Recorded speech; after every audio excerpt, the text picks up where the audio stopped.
verse 6. To get Philippians 1:6 as your skiza tune, dial star 811 star 965 hash. Star 811 star. Jemo kuget Go TV ilikuwa decision moja fiti sana kwa life yake. Usitake jua kuget machua mtimam za kucheki futa ilikuwa ngori kuruka na zilidai mamkwanja. Alafu ikajipa. Jemo akawai discovery moja big. Siku hizi zinamshika mtaani akicheza pro na home ground advantage. Get home ground advantage ukijishikia decoder ya Go TV kwa bei nafuu ya 1,299 bob plus 1 month Go TV Plus. Enjoy the world's biggest leagues na cup competitions hii futa season. Go TV, love it.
Could you please go over there and keep watch? If anyone sees us, it could be trouble. Tian also intends to marry her to you. Stop talking nonsense.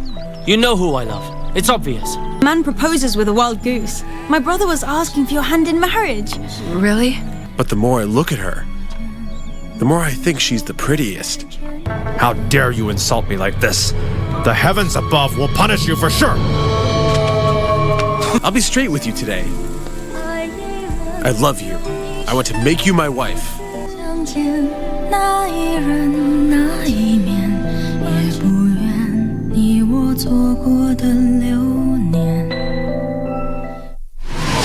Log on to the KBC website at www.kbc.co.ke to get the latest breaking news, entertainment, sports, politics, lifestyle or business trends from Kenya and around the world. Never miss new episodes from your favorite TV shows, reruns and movies. Just stream online or watch live on your YouTube channel at KBC Channel 1 TV shows. For the day's biggest stories, trustworthy news and family entertainment, log on to KBC Channel 1. Watch what you want anytime, anywhere.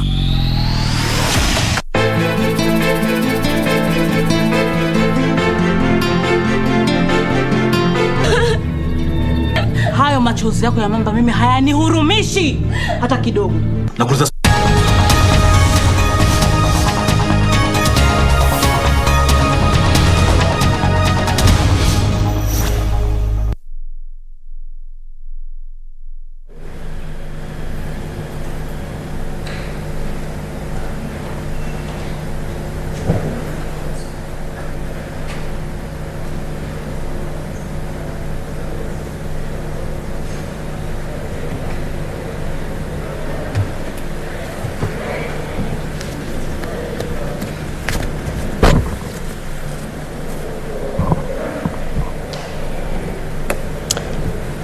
Prayer.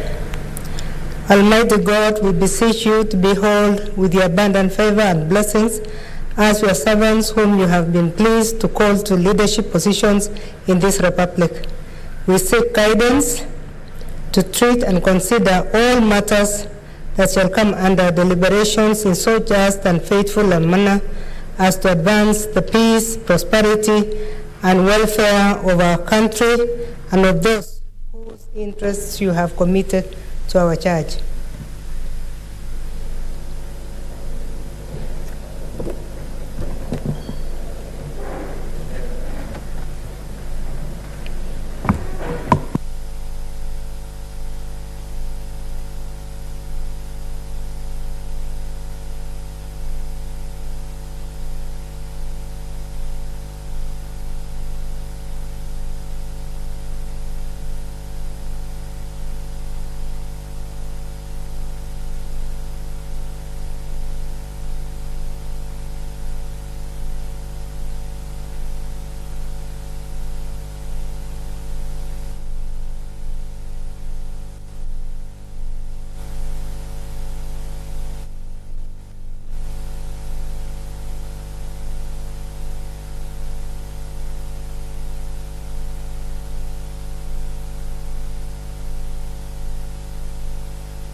Order number 1, administration of oath. Order number 2, communication from the chair.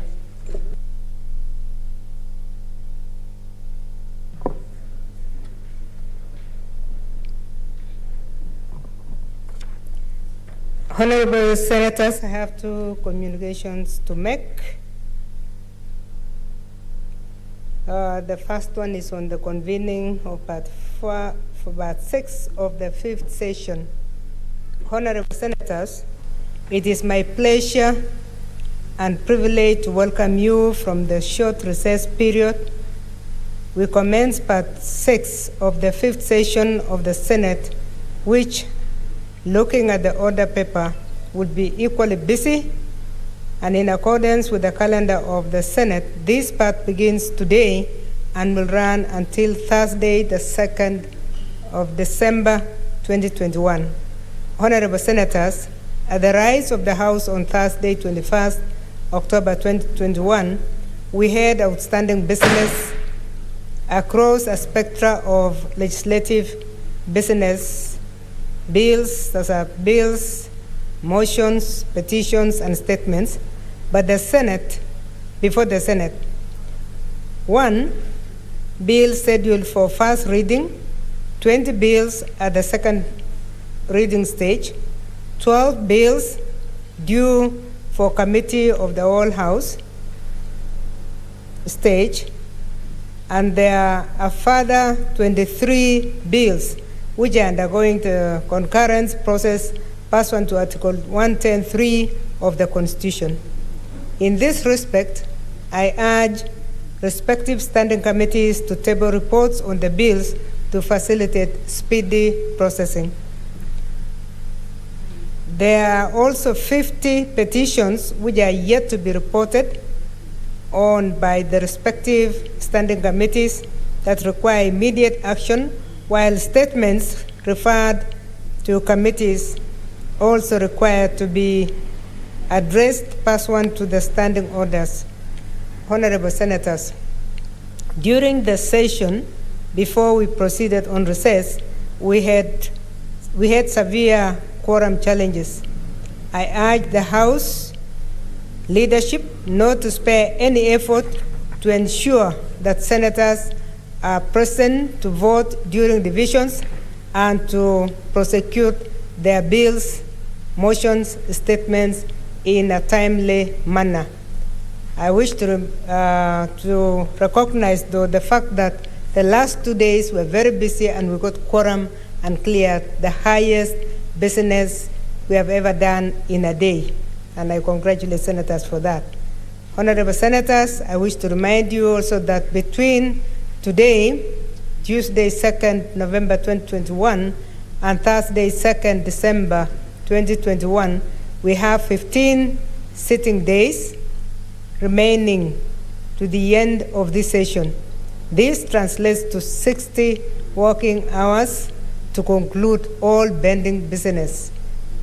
Honorable Senators, I urge all of us to remain committed and focused and to undertake the tasks ahead of us with utmost integrity in service to our great country. I thank you and wish you all a fruitful session. Honorable Senators, my second communication is on the nomination by the Senate of a member of the Equalization Fund Advisory Board.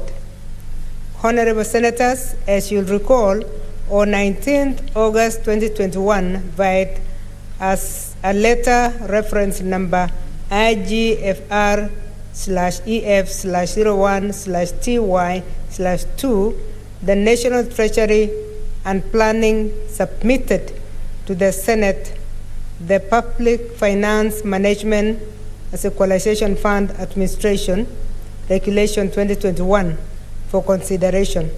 By the time of receipt of the letter from the National Treasury and Planning on the 19th August 2021, the Senate was on the August recess in accordance with the calendar of the 5th session. The regulations were tabled in the Senate on Tuesday, 7 September 2021, in accordance with Standing Order 2212, and subsequently committed to the Sessional Committee on Delegated Legislation for further consideration. Honorable Senators, you will further recall that on Tuesday, 28 September 2021, the chairperson of the Sessional Committee on Delegated Legislation laid on the table of the Senate the report of the Sessional Committee on the Public Finance Management, that's Equalization Fund Administration, Regulations 2021, and thereafter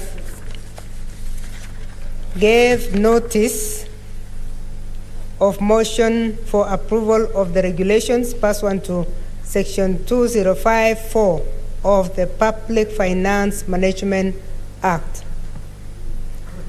Let me allow the two members to take seats, please. Three members.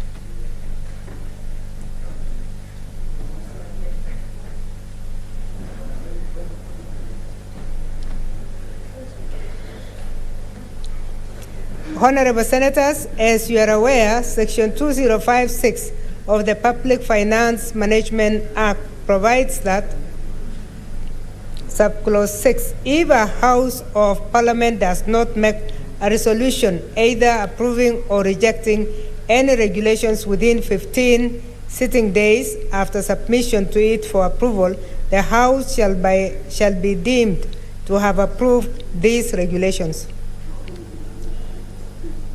The time allocated, Honorable Senators, to the Senate to make a decision on the regulations was 15 sitting days.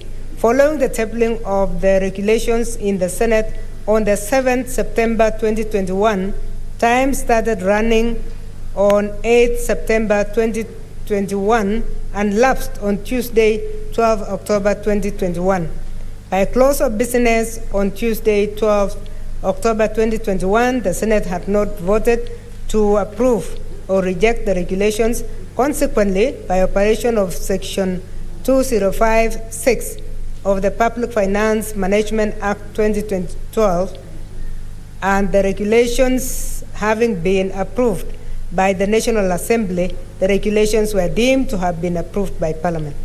Honorable Senators, I am now in receipt of a letter dated 25th October 2021 from the Cabinet Secretary, the National Treasury and Planning, calling for the nomination by the Senate of a member of the Equalization Fund Advisory Board in accordance with paragraph 4(1)(e) of the Public Finance Management Equalization Fund Administration Regulations 2021.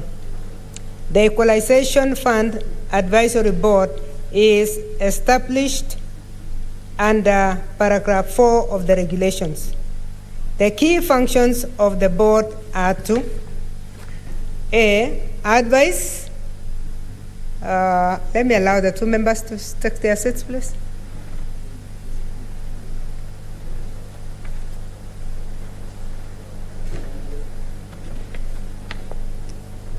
Honorable Senators, the key functions of the board are to A, advise and make recommendations to the Cabinet Secretary on the distribution of resources for the provision of the basic services to the marginalized areas under Article 204 of the Constitution. B, appraise and evaluate projects proposed under the work plans submitted by county technical committees to ensure compliance with the Constitution and the recommendations issued by the Commission on Revenue Allocation. C, oversee in consultation with the county governments the implementation of the projects to ensure compliance with the Constitution. And D, monitor and evaluate the projects implemented by county governments using equalization funds to determine their impact in addressing the factors contributing to the marginalization of the areas identified in the counties. Honorable Senators, paragraph 4 of the regulations provides for the composition of the board, and the Senate is required under paragraph 4(1)(e) to nominate one person to serve on the board. The Standing Order 2072 of the Senate Standing Orders provides the procedure to be followed in the nomination of the person to serve in a public office as follows. Senator Musurube, please take your seat. And the other two senators, please move to your seats.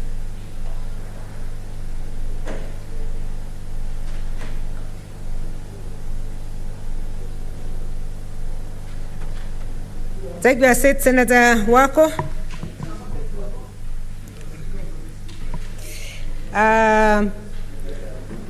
Honorable Senators, Standing Order 72 of the Senate Standing Orders provides the procedure to be followed in the nomination of a person to serve in a public office as follows. Where the Senate is to nominate a person to a public office and the procedure of such nomination is not governed by the Constitution or any other law, the following procedure shall apply. A, on receipt of a notice from the authority appointing a public officer, the clerk shall advertise in the Gazette and a newspaper of nationwide circulation calling for applications to the public office. B, upon close of application, the clerk shall transmit the names and all documents received from interested persons to the relevant committee for shortlisting and vetting. C, the committee shall shortlist the candidates that meet the set criteria and cause the list to be published. 2, facilitate public participation on the suitability of the shortlisted candidates. And 3, conduct the vetting exercise and table its report before the Senate within 14 days of receipt of the names of interested persons from the clerk. D, the clerk shall notify the appointing authority of the decision of the Senate within 7 days of the decision. In this regard, and pursuant to Standing Order 72A of the Senate Standing Orders, I direct the Office of the Clerk to advertise the vacancy in the membership of the board under paragraph 4(1)(e) of the regulations.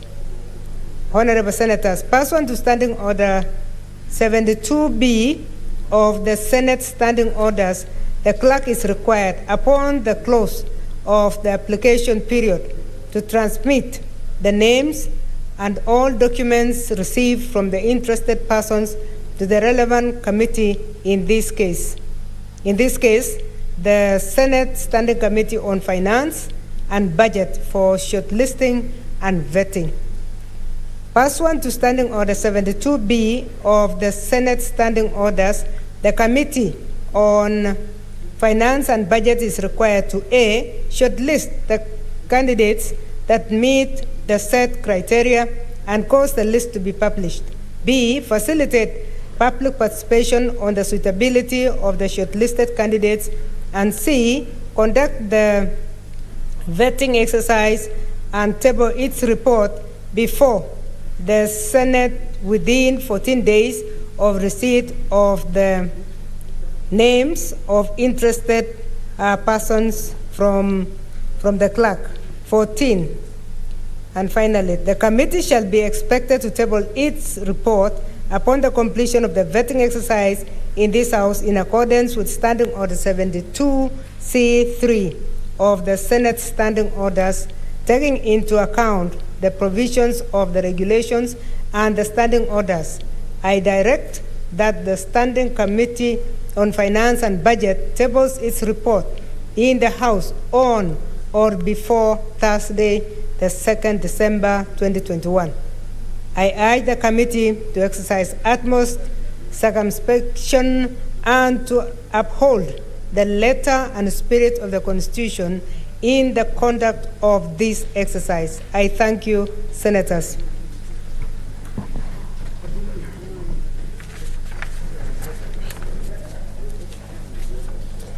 Next order. Order number 3, messages.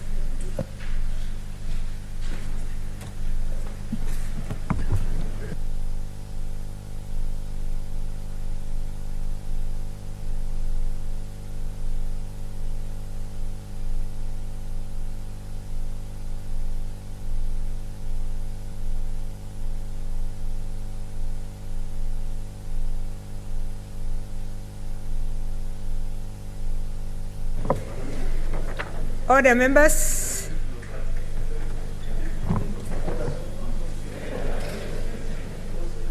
Honorable Senators, please come to your seats.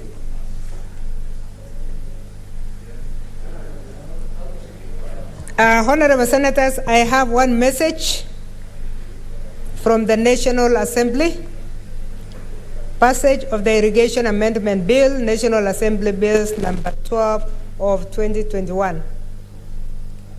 Honorable Senators, I wish to report to the Senate that pursuant to Standing Order 41.3 and 5, I have received the following message from the Speaker of the National Assembly regarding the passage by the Assembly of the Irrigation Amendment Bill, National Assembly Bill number 12 of 2021.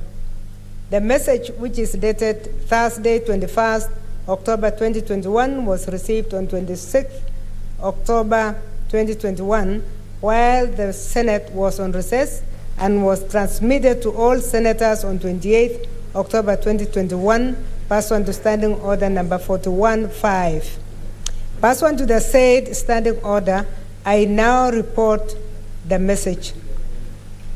Whereas the Irrigation Amendment Bill, National Assembly Bill number 12 of 2021 was published by Kenya Gazette Supplement number 65 of 16th April 2021 as a bill concerning county governments in terms of Article 110(4) of the Constitution, seeking to amend the Irrigation Act 2019 to, among other things, expand the administration of irrigation matter to include management and regulation of irrigation matters. And whereas the National Assembly considered and passed the said bill on Thursday, 23rd September 2021 with amendments in the form attached hereto, now therefore, in accordance with the provisions of Article 110(4) of the Constitution and Standing Orders 41.1 and 142 of the National Assembly Standing Orders, I hereby convey the said bill to the Senate for consideration. Honorable Senators, pursuant to Standing Order 157, which requires that a bill originating in the National Assembly be proceeded with by the Senate in the same manner as a bill introduced in the Senate by way of first reading in accordance with Standing Order 139, I direct that the Irrigation Amendment Bill, National Assembly Bill number 12 of 2021, be read a first time tomorrow, Wednesday, 3rd November 2021. I thank you, Senators. Next order. Order number 4, petitions. Order number 5, papers.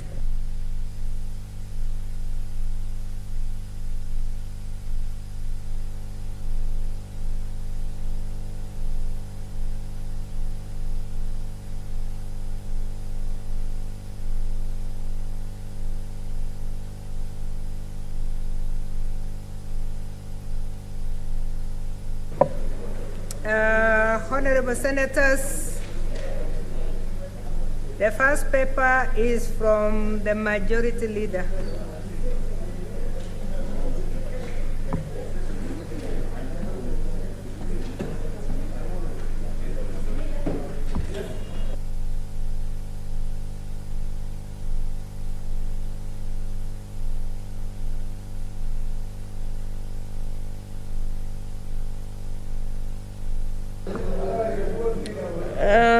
Madam Speaker, I beg to lay the following papers on the table of the Senate.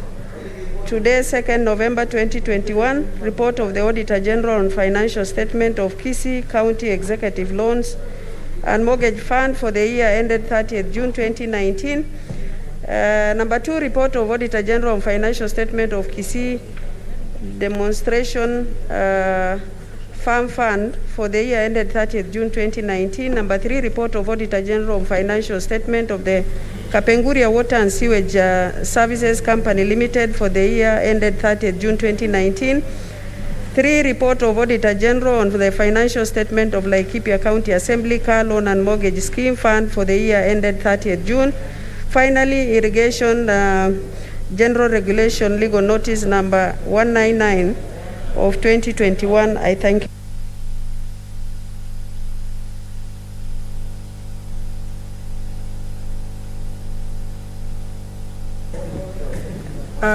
Thank you, Senator. The next paper will be laid by Senator Sakaja Johnson.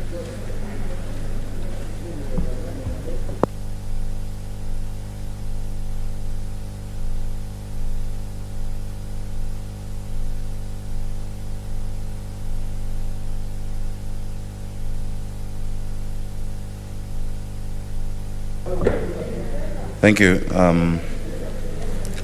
Thank you, Madam Speaker. Madam Speaker, I beg to lay the following paper on the table of the Senate today, the 2nd day of November of 2021. Madam Speaker, this is a very important paper. The report of the Committee on Labor and Social Welfare on the status of labor migration to the Middle East and proposed policy interventions. Madam Speaker, as I've stated, and I wish senators would listen, this paper will also come by way of notice of motion because the Senate will need to make a resolution on this paper. So if you could indulge me kindly, as I lay the report, just to list the actions that the Labour Committee is asking the Senate to take, and that then can be debated at a later date, Madam Speaker. Senator Yasley, we will allow you to move your motion. Okay. Yeah. It's a motion. This is a report, and we will allow him to give a notice of motion. When we reach there, honorable senators, don't converse across the table. I think he has got it right now. He has laid, and then when we reach the right time, he will move the motion and add 1 or 2 statements that he wanted to add. Only at the point of notice, but now you are laying.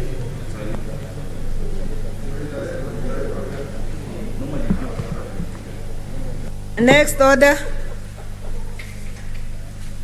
Order number 6, notices of motion. Now, Senator Sakaja.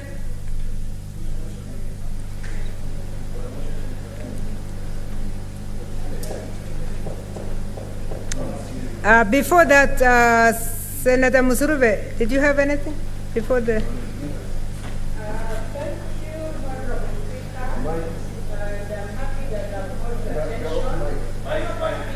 When we were new in this parliament, we were taken through orientation, which was very good because it set the pace on how we need to behave in the House.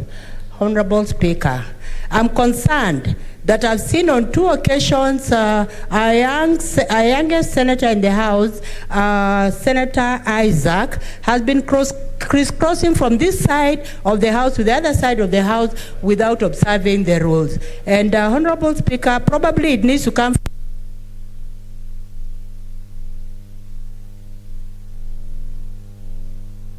something you do, and so on and so forth. Thank you, Honorable Speaker. Thank you, Senator Musurube. Unfortunately, I didn't see I would have helped you deal with that case. Senator Morgan. Madam Speaker, in the same spirit, am I in order, Madam Speaker, to request your office to give directions to the clerk and the staff to do thorough orientation for Senator Isaac Ngugi, Madam Speaker, and to request Senator Isaac Ngugi to take a break from his recent active political activities and take this lesson seriously, Madam Speaker, to facilitate his participation in the House. Senator Murgomen, I said I didn't see Senator Ngugi crisscrossing. So because he was not caught by the eye of the Speaker, and none of you alerted me at the time, I will leave it at that. But thank you, Senator Musurube, because I think her hand came a little earlier. Maybe she would have saved us if we had seen it earlier. But Senator Ngugi, we will not ask you to respond to that one. We are asking you that there are some, the standing orders are very clear. Senator Mutula, you still want to pursue that? I don't think any of you, I think all of you were like the Speaker, you didn't see. It is Senator Musurube who saw. In the same spirit, Senator Ngugi is not a young senator. He's not a young senator, he's a distinguished senator. So in the same spirit, Senator Musurube should refer Senator Ngugi with his right titles. The only leeway is where you have the distinguished nephews and others. I think that's where we have given some distinction.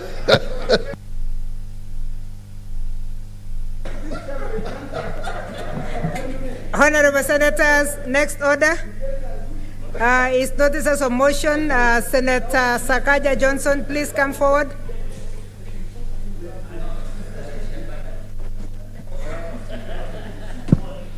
Thank you, Madam Speaker. Madam Speaker, I beg to ask that you ask my colleagues to consult in lower tones. Madam Speaker, I rise to give the following notice of motion. That the Senate adopts the report of the Standing Committee on Labor and Social Welfare on the status of labor migration to the Middle East and proposed policy interventions laid on the table of the Senate today, 2nd November 2021.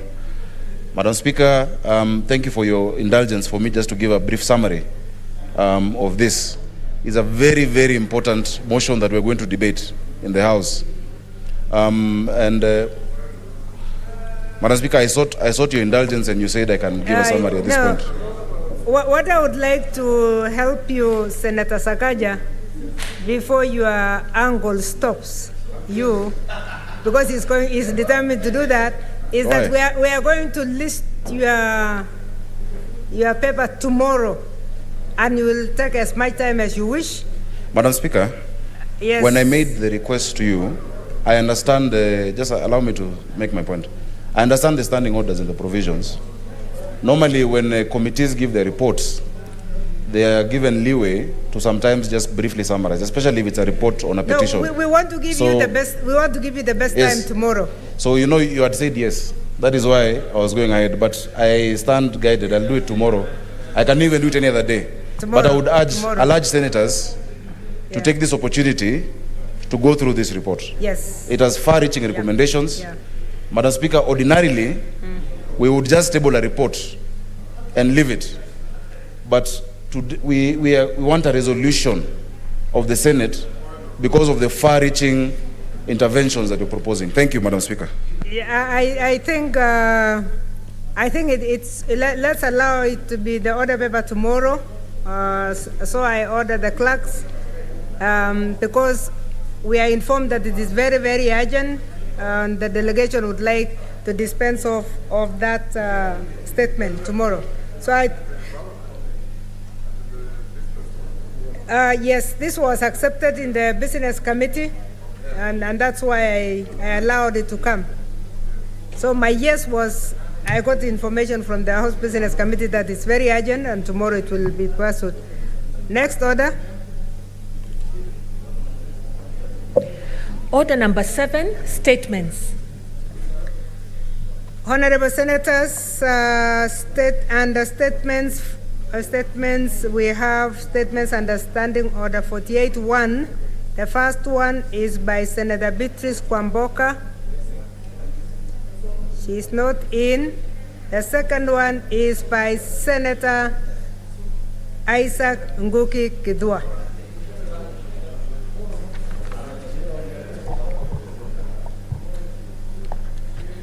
Madam Speaker, I rise pursuant to Standing Order 48-1 to seek a statement from the Standing Committee on Labor and Social Welfare on Youth and Special Group Access to Government Procurement Opportunities, what we call AGPO, program as provided for in Article 55 of the Constitution of Kenya and the Public Procurement and Asset Disposal Act of 2015.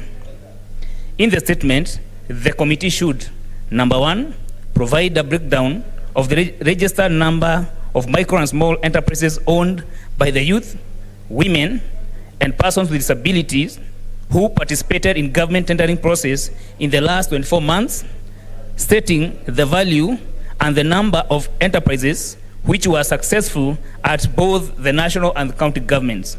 Number 2, outline the barriers and challenges faced by the AGPO special groups at both the national and county governments which prevent them from participating effectively in government contracting opportunities, stating the measures put in place to ensure these barriers and challenges are minimized from full access to government contracting opportunities. Number 3, outline the awareness and sensitization measures on government procurement opportunities, including education and training in place, and state how and when these measures were deployed in the last 24 months. Number 4, state the frequency with which Public Procurement Regulatory Authority, what we call PPO, maintains, updates, and posts it in the website or dedicated portal, the register of all small and micro enterprises and disadvantaged groups qualified to benefit from the scheme, outlining how the authority uses this information in ensuring that the AGPO special groups gain access to government contracting opportunities. And number 5, give the list of counties which submit to PPOA the details of the AGPO registered special groups which participate in the public procurement contracting on quarterly basis.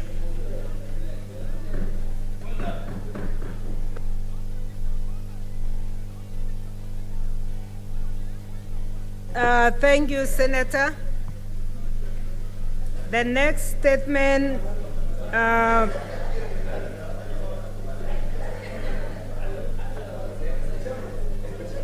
Honorable Senators, that statement, I think he addressed the Committee of Labor and Social Welfare, but after discussions in the House Business Committee, it is very clear that this will be committed to the Committee on National Cohesion equal opportunity, and regional integration. So it's ordered. The next statement is from Senator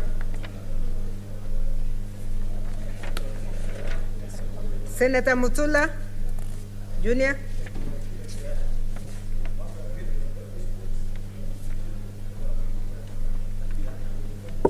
Thank you. Thank you, Speaker.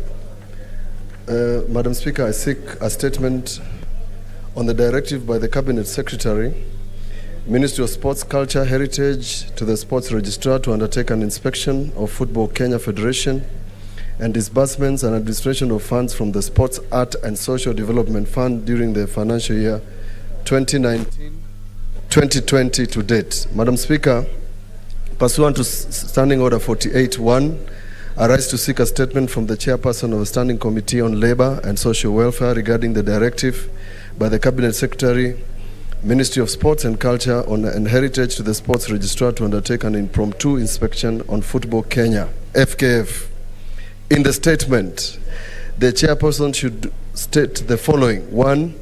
The provisions of the Sports Act that led to the impromptu decision by the Cabinet Secretary, Ministry of Sports, Culture and Heritage to direct inspection of Football Kenya for a period of not less than 2 weeks from 18th October 2021, and to a report to be submitted to her on or before 2nd November 2021. 2. State the reasons why Football Kenya, a statutory body under the law, was not issued with a notice of inspection citing nature of the reasons of inspection, the documents required, material or evidence relied upon by the Cabinet Secretary in making the said decision. 3. State whether the Cabinet Secretary is aware that the said inspection team was largely composed of officers from the Criminal Investigation Department and National Intelligence Service. 4. Explain the reasons the Chairperson of the said committee sought to remove the documents from the Football Kenya Federation offices for the period 1st July 2014 to date contrary to Section 52(3) of the Sports Act. 5. Explain the reasons why the Cabinet Secretary usurped the powers of the Registrar to conduct the alleged inspection. 6. Confirm whether the Cabinet Secretary is aware that the team of inspectors she appointed purported to conduct an inspection for 2 days, which presupposes that there was already a decision made prior to the inspection. 7. State the total amount of money disbursed to the Sports, Art and Social Development Fund by the government and donor partners for the financial year 2019-2020 to date, and table a detailed schedule on the disbursement. 8. Inform the Senate on the amounts of funds approved by the Commissioner of Sports and the Funds Oversight Board for the disbursements of various sports federations, including FKF, for the financial year 2019-2020 to date. 9. Provide a detailed breakdown and evidence of funds disbursed to various sports federations, stating the amount disbursed to each federation. 10. Provide the particulars of the over 111 million spent by the fund on behalf of various sports federations, an appropriate schedule on the amounts and federations on whose behalf the said funds were spent, stating the legal basis for the expenditure. 11.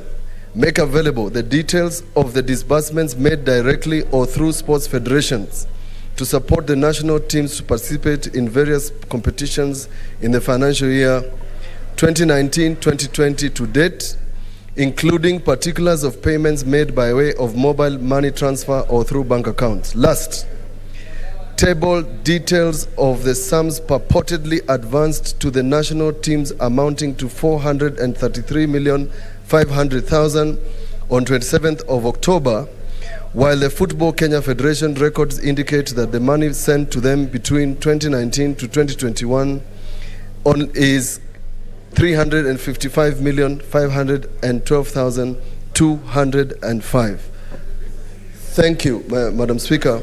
Allow me to say this, Madam Speaker, that the importance of this statement, Madam Speaker, in one sentence, is that the Cabinet Secretary intends to disband FKF based on this alleged inspection, and therefore may lead to a ban of football in Kenya. This statement, therefore, Madam Speaker, is very urgent. Thank you. Thank you, Senator. Honorable Senators, I know why Senator Jeriat is saying please, because I'm seeing about 6-7 people who are interested in this one. And all of you are footballers. Except Senator Murkomen became an athlete the other day. Okay, Senator Murkomen, you're the first one.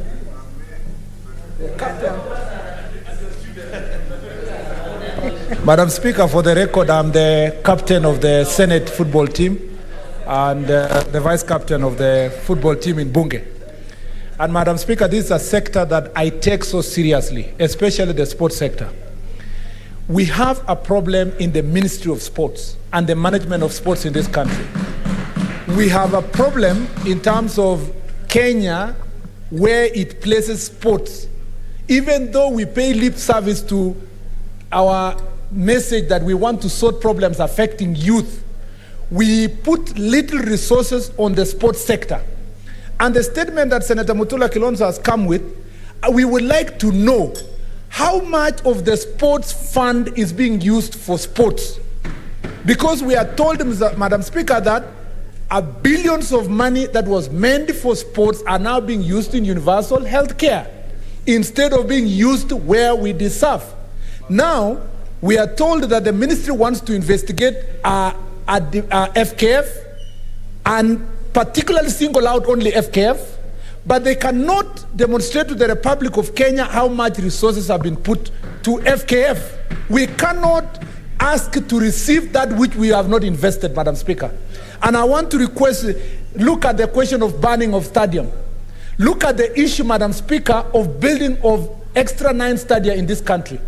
Look at the problem of Kamarin Stadium, Madam Speaker, where you know very well that more than 3,000 athletes are training around Iten. And at the moment, there was a contractor given a little amount of money to start the project. Now the place is dilapidated. The athletes cannot train, footballers cannot play there. Then, instead of focusing in providing the infrastructure for supporting sports, now the Cabinet Secretary wants to interfere with football in this country in a manner that if we are going to be banned, most of our youth, Madam Speaker, especially from Nairobi County, from most of the western counties, Madam Speaker, are going to lose the opportunity to participate in a very important sport, which is the most popular sport in the Republic of Kenya. I hope Senator Sakaja, and I don't know why he has gone somewhere, or he's here. I thought you were running away from responsibility. You always run away from responsibility. This is an area, Madam Speaker, that Senator Sakaja and his committee must not just give us a comprehensive report, but must give us a snapshot, a summary within the next 1 week to avert the crisis that will going to be devil this country. I thank you, Madam Chair. Honorable Senators, I'm sorry I didn't give the limitation of time, but let's take not more than 3 minutes, please, so that everybody gets a chance. Senator Watangula Moses Masika.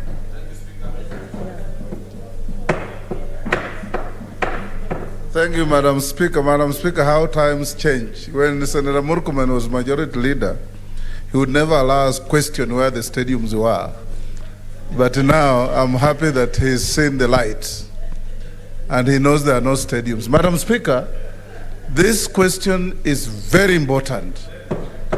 And I want to urge my distinguished nephew that you broaden the scope of inquiry, not only on football, but sports in this country. Madam Speaker, FKF is now limping. Instead of getting support, we are embarking on punitive and malicious investigation against it.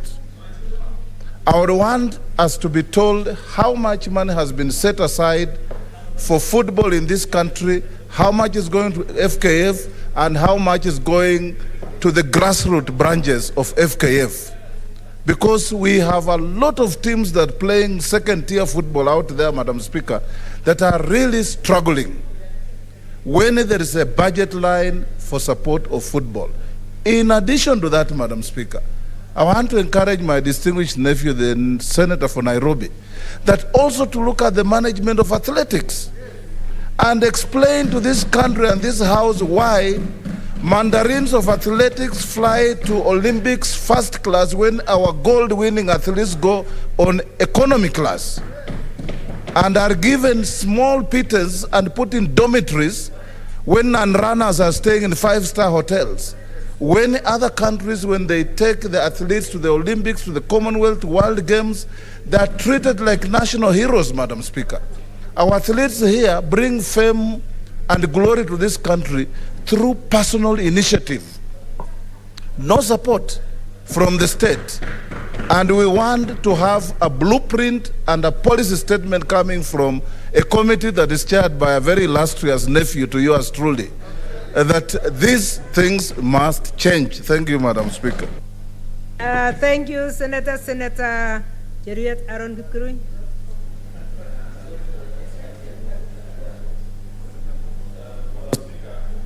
Thank you, Madam Speaker. Madam Speaker, when Senator Mutula Kilonzo was concluding, he made a very important request which will require your adjudication. When you appear before a judge sometimes, Madam Speaker, and you are sure that between the time of determination of the case or whatever matter you are with before him or her, you are likely to suffer a particular prejudice, you raise it.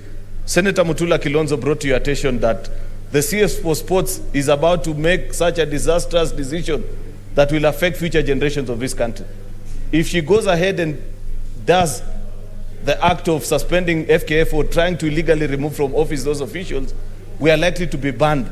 And in this COVID season, Madam Speaker, you need to look at what has happened to our country known as Chad, who have been banned from any football-related activity, including their international players who play in other leagues not being recognized just because of such reckless decisions. CS Amina may be good in other things, but taking her to sports was the worst decision ever. I know this from personal experience, Madam Speaker, because 2 months ago when I brought before this House a bill on sports, she had the audacity to write to the Speaker of this House saying that Parliament should stop this legislative work until she brings a bill before this House. What audacity is that, Madam Speaker? Therefore, we need to take a determination on a very important issue. That, Madam Speaker, can you guide that minister, first of all, be stopped from making any decision on FKF, and second and most importantly, be brought here within 48 hours. If she's in the country, what is so difficult for a minister to appear before the Republic of Kenya? Because this is Senate sitting on behalf of the people of Kenya. Madam Speaker, we plead on behalf of all football-loving Kenyans. I know there is a debate about the success or failure under the current regime, but you see, 2 wrongs can never make a right. We must begin by having a serious conversation like adults. The things that Senator Moses Wetangula is mentioning, why are you, before CS Amina can ask for results from FKF, what are the investments that he has put into that institution? It cannot be the paltry figures that you are being told and you expect results. Therefore, Madam Speaker, we plead with you, make a determination on the final request that Senator Mutula Kilonzo has made. Thank you, Madam Speaker. Thank you, Senator. What we are asking actually is in the hands of Senator Sakaja. The minute we hand over the question to the committee, he will have the powers to do what you are asking for. So it is not really the Speaker to do it, it is the committee, and they have done it very successfully in other committees. Yeah. Senator Wambua Enokio. Thank you, Madam Speaker. Madam Speaker, on this matter, I speak for and on behalf of football players in Gitui County, Madam Speaker. Madam Speaker, it's actually a shame what the Minister for Sports is attempting to do. A shame because, Madam Speaker, our ministry and collectively the government has either been unable or unwilling to create jobs to engage young people. And what young people have resorted to do, Madam Speaker, all over the country, is that they have coalesced into football clubs and groups, and they are playing soccer as the only engagement that they have at the moment, Madam Speaker. The least that we should expect from the Ministry of Sports at such a time as this is support from the very top to the bottom, Madam Speaker. That, Madam Speaker, today we are dealing with a minister who is contemplating banning FKF at a time that young people, Madam Speaker, are engaging themselves in active sporting activities is a shame of serious magnitude. Madam Speaker, I want to say this, that instead of the minister asking investigative agencies to look into the operations of FKF, she should do two things. One, first, she should do proper, adequate funding for the operations of FKF. Secondly, Madam Speaker, she should invite these investigative agencies to our ministry and find out how money in that ministry is being used. Because instead of the money going to the expansion of sporting activities, and especially the support of football, that money is being pilfered left, right, and center. Madam Speaker, I say, as my friend Senator Cheryl has said, the minister must not be allowed to take that step of banning FKF. She should never be allowed to do that. I thank you, Madam Speaker. Thank you, Senator. Senator Inima Gertrude Musuruve. Thank you, Honorable Speaker, for giving me this opportunity to support this statement. And I thank Senator Mutula for coming up with the statement. And Honorable Speaker, just to even speak on behalf of the youths in Lugari constituency, this decision of disbanding FKF is not well thought, Honorable Speaker.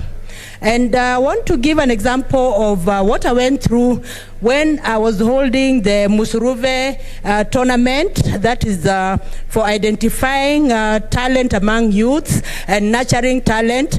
It is going on very smoothly just because FKF is there. FKF have their own rules, and so the youths ensure that they are adhering to the rules, so that any youths that become hooligans are actually not allowed to play, Honorable Speaker. There's a big role that FKF is playing, and there is need for us to ensure that FKF is not disbanded, but an investigation, if an investigation is done, let those who are mismanaging FKF be brought to account, but it should not be disbanded just because of the big role that they play. I have seen it when I'm holding my tournament, and the FKF is playing a very big role because it brings even referees who are neutral, it brings even the chairman who are neutral, and on a neutral ground, then players are able to play well without any intimidation and without any favorism, Honorable Speaker. So my thinking is that FKF should not be disbanded, and sports in this country should be supported,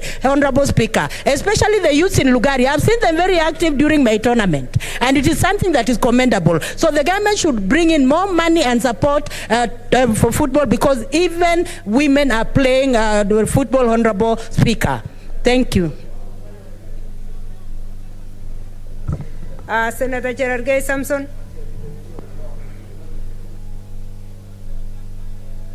Thank you, Madam Speaker. Where I come from, Nandi County is the source of champions. We only depend on sports and agriculture, which is on its deathbed. As you are aware, fertilizer now is 5,000 Kenyan shillings, so we rely only on sports. Madam Speaker, it is very unfortunate, and I have said before, that CS Amina Mohammed and senior ministry officials must resign for presiding over mega corruption. Madam Speaker, can you believe in 40 billion sports fund? One of the items that the Ministry of Sports have allocated is woodball. They have allocated at 1 million. For woodball, woodball means mchezo wa mbao, 31 million. Madam Speaker, another item in sports fund, they have allocated 80 million is Kung Fu. The ones 81 million, Madam Speaker, and yet things like rugby, athletics, football has not been funded, Madam Speaker. Madam Speaker, the sports stadia in Kisumu, the one in Kirigiti here in Kiambu, and the one in Wanguru in Kirinyaga have coupled 23 billion. But there is nothing to show for it. FIFA has not even met the standards, Madam Speaker. So what we are saying, in short, in the interest of the sports, and even avoid banning FKF, the CS in charge of sports and senior government officials must be shown the door, Madam Speaker. Madam Speaker, finally, you remember last week or 2 weeks ago or 1 month ago, I brought statement over the shambolic issues of Tokyo, the Olympics, Madam Speaker. Madam Speaker, the CS has not even have the audacity to appear before Senator Sakaja's Madam Speaker, and finally, Senator Murkomen came to the Agnes Tirop funeral. Even the CS of sports did not attend the funeral of Agnes Tirop, despite being the champion of this republic, Madam Speaker. Even covering our coffin with the Kenyan flag was not done, Madam Speaker. Even bringing even 10 shillings or even government support to support the funeral of our fallen heroine, Madam Speaker, Agnes Tirop, the Ministry of Sports did not participate. So, Madam Speaker, in short, the risk of banning FKF will put us into serious problems with FIFA, Madam Speaker. And you are aware when you interfere with sports, it means we risk banning from FIFA.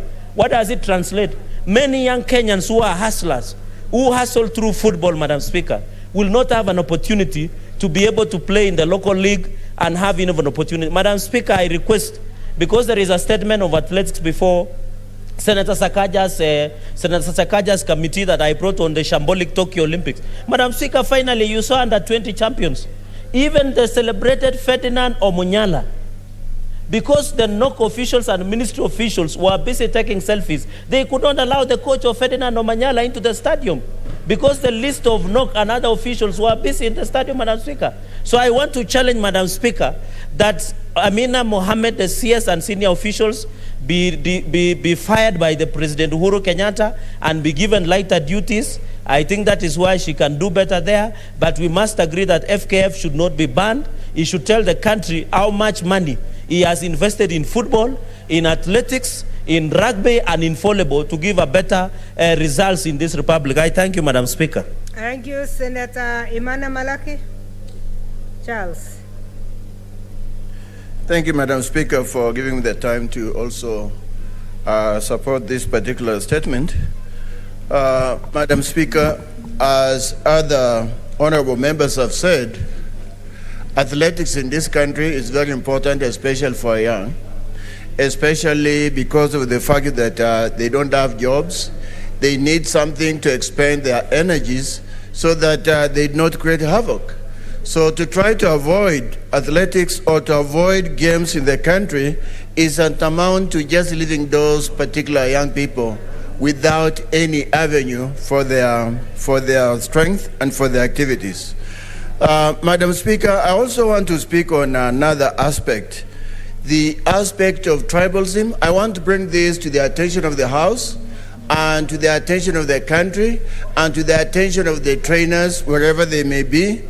There is a bit of tribalism that is creeping into athletics, especially when it comes to selecting athletes that go to compete outside the country. Like this time, competing out in Tokyo in the Olympics, in training camps, if a particular athlete qualifies and they are deemed from a particular tribe that is not very liked, they are left out. That is horrible. That kind of tribalism should not creep into athletics. I'm talking about a situation where a Turkana athlete qualified to go and run in the Olympics, and that athlete was replaced by another one of a different tribe, of a favorable tribe, of a tribe that is supposed to be the only runners in this country. Madam Speaker, it's not true to say that a particular tribe or some tribes in this country are the only runners. I can tell you that Turkana people can run down a cow, can run as fast as everybody else, but to kind of always think that somebody like our young honorable member here says somebody from a particular region is the only runner that could be is fallacious. It's not true. So let's look at the situation and try to avoid selecting people based on tribal basis. People who have worked so hard, people who have run so hard, people who qualify like others should be given that particular chance to go and show their talents in the world. Thank you, Madam Speaker. Thank you, Senator. Senator Langat, Christophe Andrew. Okay, thank you, Madam Speaker, for also giving me this chance to support this particular statement. And I want to say that sports in this particular country has remained to become very important as a source of income for some people in this country, coupled up with the fact that there is a lot of shortage of employment in this country, and most of our youths and even other people engage themselves in sports for livelihood, for their economic livelihood. And I want to say also that sports in these countries should be encouraged. It is a source of great entertainment, knowing very well that we are in a country full of a lot of challenges, and most of the people you have heard, Madam Speaker, engage themselves in very weird activities. You have seen families murdering one another because of stresses. But if you check what is controlling our youths and giving them some work to do, is sports, is games and sports. So I want to say that instead of this particular sector being encouraged, it is very sad to hear that the Cabinet Secretary, Amina Mohammed, whom I respect a lot because she was the CS Education when I was the chair, and she used to do well. I'm shocked that she has engaged herself into such a very disheartening decision.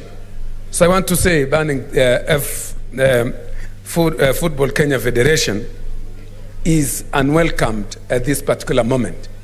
And would like to ask even the committee that will take over this particular issue to take it seriously and make sure that Amina appear before this House, the committee of the whole, so that she explains so many things that are challenging things to do with sports in this particular country. In fact, most of the stadiums that are supposed to be upgraded up to today, they are so devastated, they are very demotivating, and other things to mention.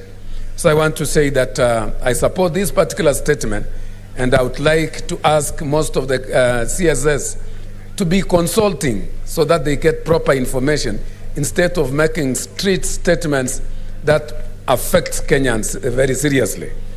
These are very important statements. I want to congratulate the senator who brought it before all of us, and I want to say that it should be supported by all of us. Thank you, Madam Speaker. Senator Abdul Mohammed Haji.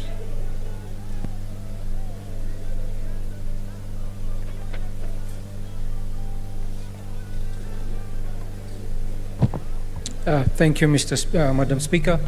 I also stand to support the statement, but I am a little taken aback by the comments of most of the senators who have very strongly come against the CS. And I believe the intention of the Ministry of Sports was to audit FKF in terms of the fundings they've been receiving. And I fail to understand why probably the individuals who are at FKF are against the audit. And instead of asking for the resignation of the CS, maybe we should have gone to the extent of advising the CS that she can tackle FKF based on the rules and regulations of FIFA, so that we don't, as a country, fall foul to the operations with FIFA. But what we've seen is that FKF since the formation of FKF and the members that have been there, they've been given much free hand in trying to improve the situation of football. But we've seen that the national team is still not performing very well. And we don't know if we can put the blame on FKF or the Ministry of Sports, but something somewhere is wrong, and we need to investigate that, because sports is very important for the country, and it's very important to the youth. What happens is that if individuals or members stay too long in an organization, then they feel entrenched and they feel like they own the institution of FKF. If we look back at the history of FIFA, we see that the former president of FIFA, Sepp Blatter, who had stayed for too long at FIFA to the point that he felt like he ran it like his own organization. But towards the end, when proper investigations were done in FIFA, I think, I stand to be corrected, but as far as I can remember, Sepp Blatter left a very dishonorable gentleman from FIFA organization. So it is important that organizations like FKF are audited. It is important that the Ministry of Sports questions the operations of FKF and questions the failure of FKF in improving football in the Republic of Kenya.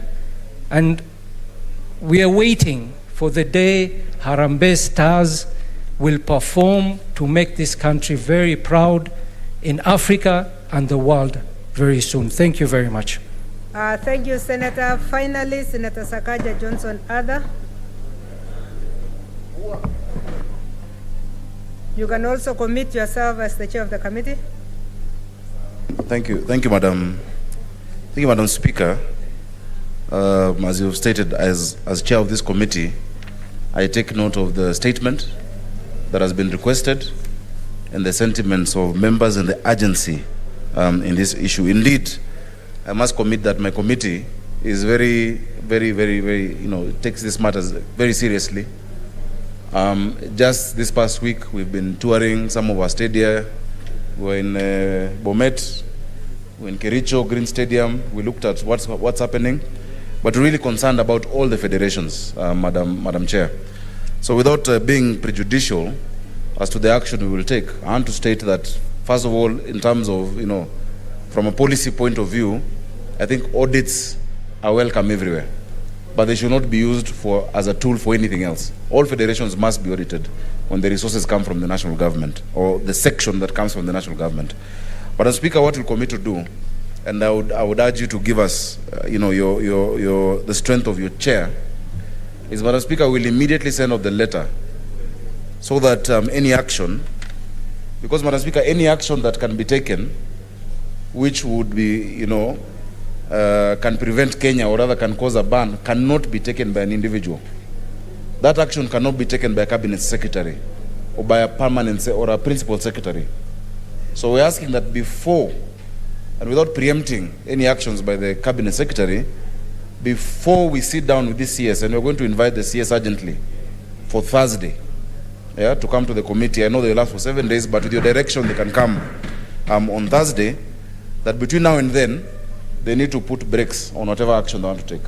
We'll be very objective. We have the law. We know what the Sports Act says. We know the soccer regulations in FIFA. I understand them very well. But as Speaker, I've been the patron of the FC Leopards for many years. Even there, we have challenges. But despite that, I think my committee is competent enough to handle this matter as soon as possible. And just to inform senators that in addition to this matter, we actually had planned, and Senator Aaron Cheriot knows because he has one of the bills we're discussing, an entire retreat with all the key federations, soccer, rugby, volleyball, basketball, athletics, to look at the wide range of issues that they're going through. So, Madam Speaker, we'll send out the letter immediately and ask for the audience of the cabinet secretary, the sports registrar, the principal secretary, and we hope that you can help us secure that because it's an urgent matter. If we wait for a week or two, some action that is potentially, and we're not imputing improper motive on anyone, but action that could potentially make our entire country miss out on being part of FIFA can be taken. And that action is what I'm saying should not at any one point be taken by an individual. It must be taken by the representatives of the people after hearing all the issues when we meet on Thursday. Thank you, Madam Speaker. Thank you very much, Senator Sakaja, Chairman of the committee. So the statement stands committed to the Committee of Labor and Social Welfare. We are happy to hear you are committed to meet the CS on Thursday, and Thursday it will be. So a letter will go in your support, which will call on the minister also not to do anything because of the evidence before this Senate, which have been tabled here today.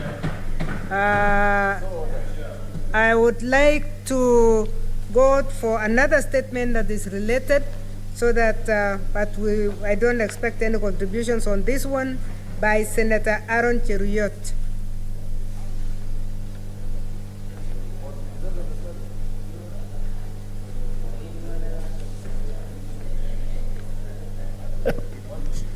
Thank you, Madam Speaker. Madam Speaker, I rise to request a statement pursuant to Standing Order number 48-1 to seek a statement from the Standing Committee on Labor and Social Welfare on the state of studies in our country. In the statement, Madam Speaker, the committee should, 1, state the location of all government-funded stadiums and the status of compliance of the said stadiums with standards set by the international sporting bodies for holding international sporting events. Number 2, explain why construction work being undertaken in stadiums in Kirinyaga, Kisii, Kakamega, and Uasin Gishu counties are on course while other counties continue to stall. Number 3, state whether the stadia under construction meet International Association of Athletics Federation, IAAF, and International Federation of Football Association, FIFA, and CAF status to hold sporting events. 4, outline measures, if any, that the Ministry of Sports has undertaken in upgrading the Nyayo and Kasarani International Stadium to international standards following the ban by FIFA on failure to meet the minimum CAF standard requirements. Finally, Madam Speaker, inform the Senate whether there are any other stadia that have recently been inspected and failed to meet IAAF and FIFA certification. Thank you, Madam Speaker. Thank you, Senators. I really wanted us to avoid, because we have taken a very long time in the previous one. But if you can promise me 2 minutes, I'll give to 3, Senator Mutula, Senator Inima, and Senator Milgo. Only those 3, 2 minutes each. Madam Speaker, this statement is serious and it's unfortunate. Senator Sakaja and I support the AFC Leopards team. And while we were growing up, there were international matches, 1986 at St. Kotoko. Madam Speaker, the current status of the country, and we have never been at this state, I think, since independence. We cannot hold an international match in any stadium in the country. Madam Speaker, I requested for a statement on Water Stadium. Water Stadium was supposed to be completed in 2018. Up to now, they are still arguing about the growing of grass. They're still arguing about the irrigation. They're still arguing about the pavilion. Meanwhile, 200 million has already been spent through the sports fund. 600 million has been given to Jamhuri Sports Ground. Another 600 million has been given to the so-called International Stadium in Kirinyaga and many others. Yet, Madam Speaker, you cannot play a friendly soccer tournament in any of these stadiums. It's an unfortunate situation, and an urgent investigation in the use of sports funds and why they are spending so much money and you cannot even have a friendly match between toddlers is an unfortunate situation where this country has found itself to, where young people have used sports to become millionaires.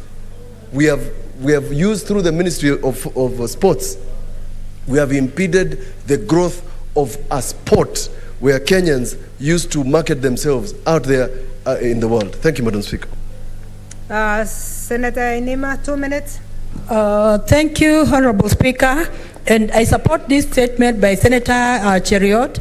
And Honorable Speaker, studies are very important just because of ensuring that we are identifying, the talents of youth, we are nurturing also their talents, and we are ensuring that they make a living, Honorable Speaker. It is really unthinkable that even at constituency level, when the youths want to play, they have to look for a school compound so that they can play in the school field. There is need for the government to ensure, even county government to ensure that there is stadiums, so there are stadiums in each and every county, Honorable Speaker. And even the stadiums need to be all inclusive. Honorable Speaker, in some stadia, even climbing, the first step off the ground, it's a harrowing experience even for persons with disabilities.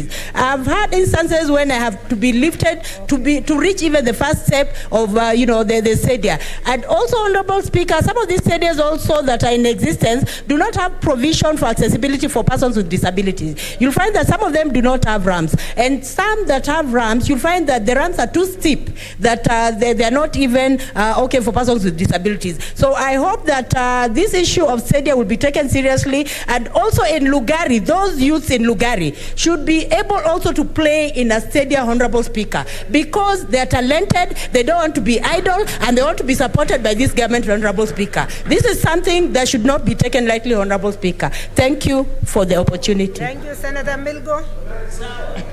Thank you, Madam Speaker. I also rise to support this statement, and I want to say that stadiums actually plays a critical role, not only to assist the youths, but even the adults, because exercises are very critical in ensuring our health. Madam Speaker, when it comes to stadiums have become cash cows. And as I'm standing right now, there are stadiums, even in my own county, that was started by the first county government, and to date, it has been calving money. Madam Speaker, that goes to show us that these stadiums, while we lack stadiums, there are also avenues through which we lose a lot of money in this country in the name of actually finishing up the stadiums, but then we find that year in and year out, we lose a lot of money. Madam Speaker, I think this country has lost a lot of chances to even present or to host certain activities because of a lack of standard stadiums, because of not taking issues of stadiums very seriously. And I think this statement, that committee, which is coming to my own committee, must actually look at this as a matter of urgency and put forward the concerns so that this country will be able to ensure that we have serious stadiums, because I'm sure if there was a serious scheme to come to this country, we are likely to go even as far as Uganda to host, Madam Speaker. I thank you. Thank you. Finally, I see Senator Mudama. Are you 2 minutes, please? Thank you, Madam Speaker. I rise to support this statement by Senator. I support and say that even the stadiums in the constituency level must be completed, like one in Matungulu constituency in a place called Kitui, which was begun 3 to 4 years ago, and it's still not finished, and many others, and not only in Machakos County, but also in many other counties in Kenya. And so our youth must have a good place to be able to play their football. Thank you, Madam Speaker. Thank you, Senator. Chair of the committee, can you commit yourself, although we know you have already started, so 1 minute only. Madam Speaker, this, once we deal with the FKF issue, I want to separate the two, because this is a bigger discussion around hundreds of millions that were put in. We saw Nyayo Stadium being opened the other day, Kasarani being opened. Here today, if we are to have an international fixture, we have to go to Rwanda. That is a very serious question that must be answered. You know, international stadium is not, I saw during Mashujaa Day, in Kirinyaga, they wrote Wanguru International Stadium. It's not international because you write the name international. There are certain standards that are put in place by these international bodies, IAAF, FIFA, etc. If we've put in hundreds of millions at that level by the national government, yet we have failed. And that's why I like the last question, whether the other stadiums that have been inspected and failed to meet the standards, we need to be told why. So I'll ask for 2 weeks, and we should be able to deal with this on this matter. Thank you. Okay, thank you. So it stands committed, the Committee of Labor and Social Welfare. The last statement by Senator Jeruyot. Your second statement, please read it. We are not going to accept contributions now, Honorable Senators, because it's only 10 minutes. Thank the you. End of statement. Thank you, Madam Speaker. Madam Speaker, this is a request for a statement on the power purchase agreements between Kenya Power and Lighting Company and independent power producers. Madam Speaker, I rise pursuant to Standing Order number 48-1 to seek a statement from the Standing Committee on Energy on the power purchase agreements between KPLC and independent power producers. In the statement, the committee should, 1, state the number of companies that Kenya Power has signed power purchasing contractual agreements with. 2, give the dates when the power purchasing agreements were signed and when these agreements come to an end.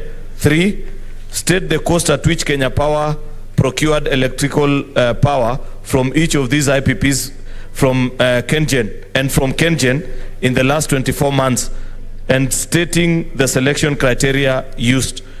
Number 4, state the loading policy used in determining consumption times from each of the IPPs. 5, state targeted interventions the company has employed in mitigating the rising cost of electricity to household businesses, factories, and other consumers in the country. Thank you, Madam Speaker. Thank you, Senator Gerard Gay.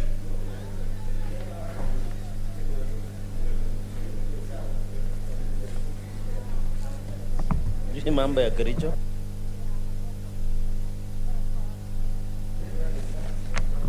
Madam Speaker, I have one statement here. Request for statements tenders by the National Treasury under specially permitted procurement procedure.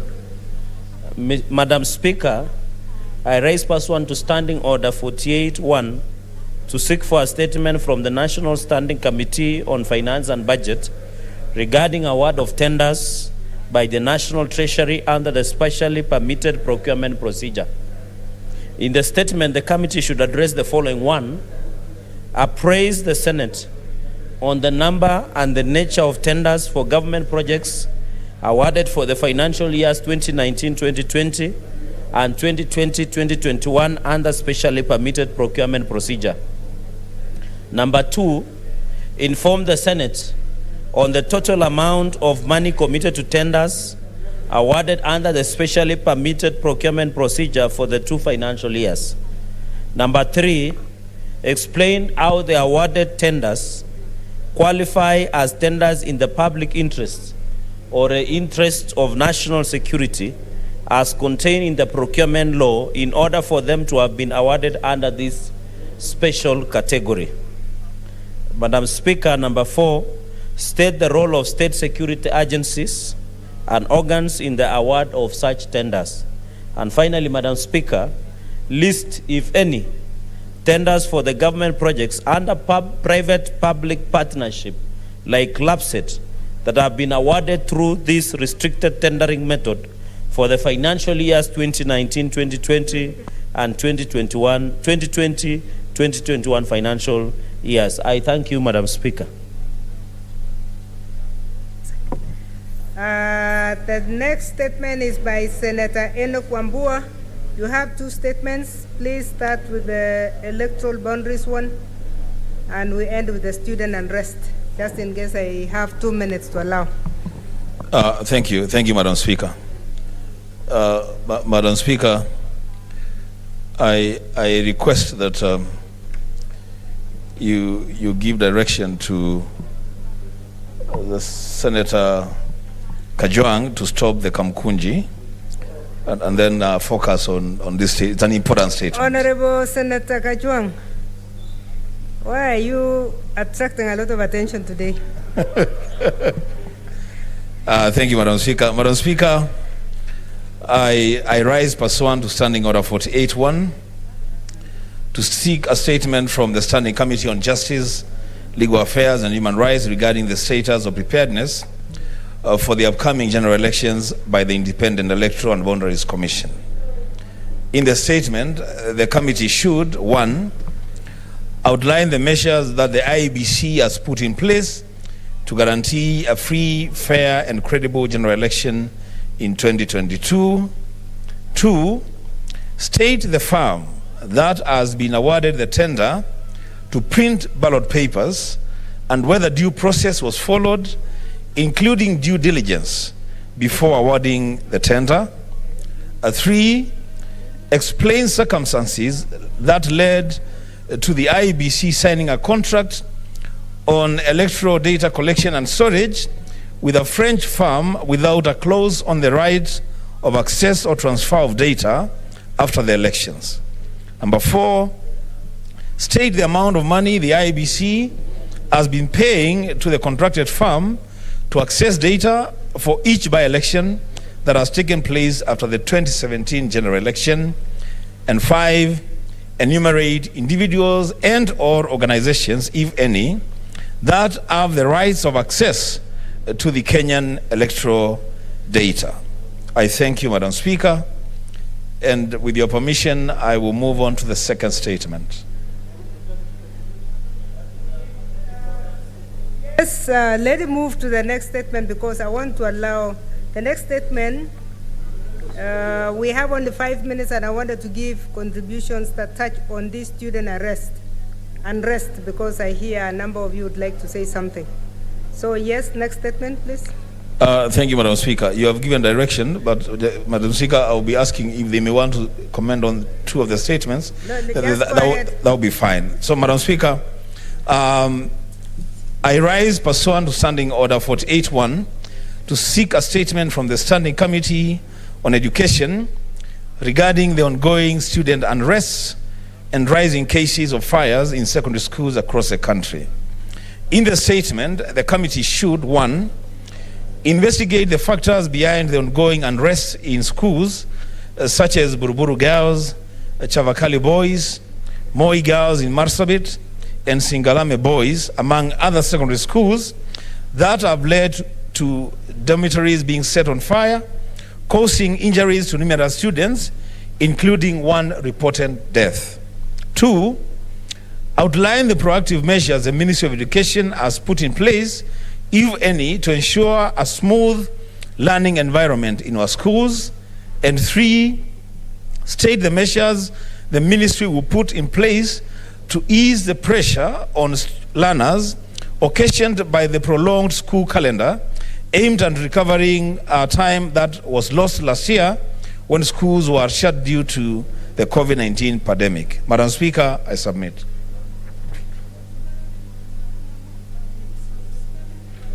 Thank you, Senator. Senator Olekina, are you ready? I know you are the first one, but I thought you needed time to read. Madam Speaker, I thank you. Madam Speaker, I wanted to comment on the first statement, but I'm also now inclined to make some brief comment on the second statement, which I fully support. On the first statement, Madam Speaker, briefly. Before I forget, please, I want to give everybody, I can see we have 5 people, and our time is up, so please try and use 2 max 3 minutes. 3 minutes. 3 minutes maximum. Thank you, Madam Speaker. Madam Speaker, on the first statement, which was read by Senator Wambua on the issue of IEBC, Madam Speaker, I would like also to know whether it is true, the 411 that we saw today, that IEBC intend to stop the voter registration exercise despite a court order citing lack of budgetary allocation. Madam Speaker, if we are going to continue behaving like a banana republic where we don't respect the court orders, then I don't know where we're going to go as a country. So it will be important when the committee is looking on these issues to also expound further on whether the IEBC has decided to disregard the court order and continue and stop the voter registration exercise. Madam Speaker, also, it will also be important to get more details on this purported tender allocation to a French company. In the last election, we had challenges trying to access our data. So that really will put us into a situation where everyone will start saying the elections have been stolen even before they are. On the second statement, Madam Speaker, because I can see my time is up, it is quite sad. And I think we as a country are demanding so much from the Ministry of Education to a point where the Ministry of Education becomes confused. This CBC is the cause of everything. And as the stakeholders, Madam Speaker, it is about time that we take the necessary steps to be able to bring this correction. Madam Speaker, when you listen to the students, I actually I went to see one school, which is directly opposite my home, at 3 a.m. in the morning, when the student decided to set the school on fire. Madam Speaker, please give me 1 minute. 1 minute? Because speaking for 1 minute, 60 seconds sometimes is difficult. Madam Speaker, the problem is that we do not have a consistent calendar for these students. Students are in school for 2 weeks, they are sent home for midterm. Students are asked to bring in a laptop when the father or the parents do not even afford a mulika mwizi. We are demanding so much from the Ministry of Education, and that this is our responsibility as parents, as leaders. I think it's about time we now sit down and play our oversight role and direct. And I know some of us here will say we cannot direct, we recommend. But with what is going on, it started with a school in Narok, your regular secondary school, where students decided to set a dormitory on fire just because they were being denied to go and preach. You know, some youth wanted to have a homecoming ceremony because now the culture, and I feel sorry, Madam Speaker, for this current generation. This current generation, if we do not play our role as leaders to be able to guide them, I don't know what will become of other future generation which will come in.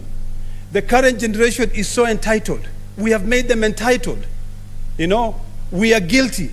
So I think the best thing we can do, Madam Speaker, is that instead of pointing all the blame at the Ministry of Education, we also figure out a way that we can now sit down and evaluate what was wrong with the 844 system. Madam Speaker, I thank you. Thank you, Senator Sakaja Johnson, 2 minutes.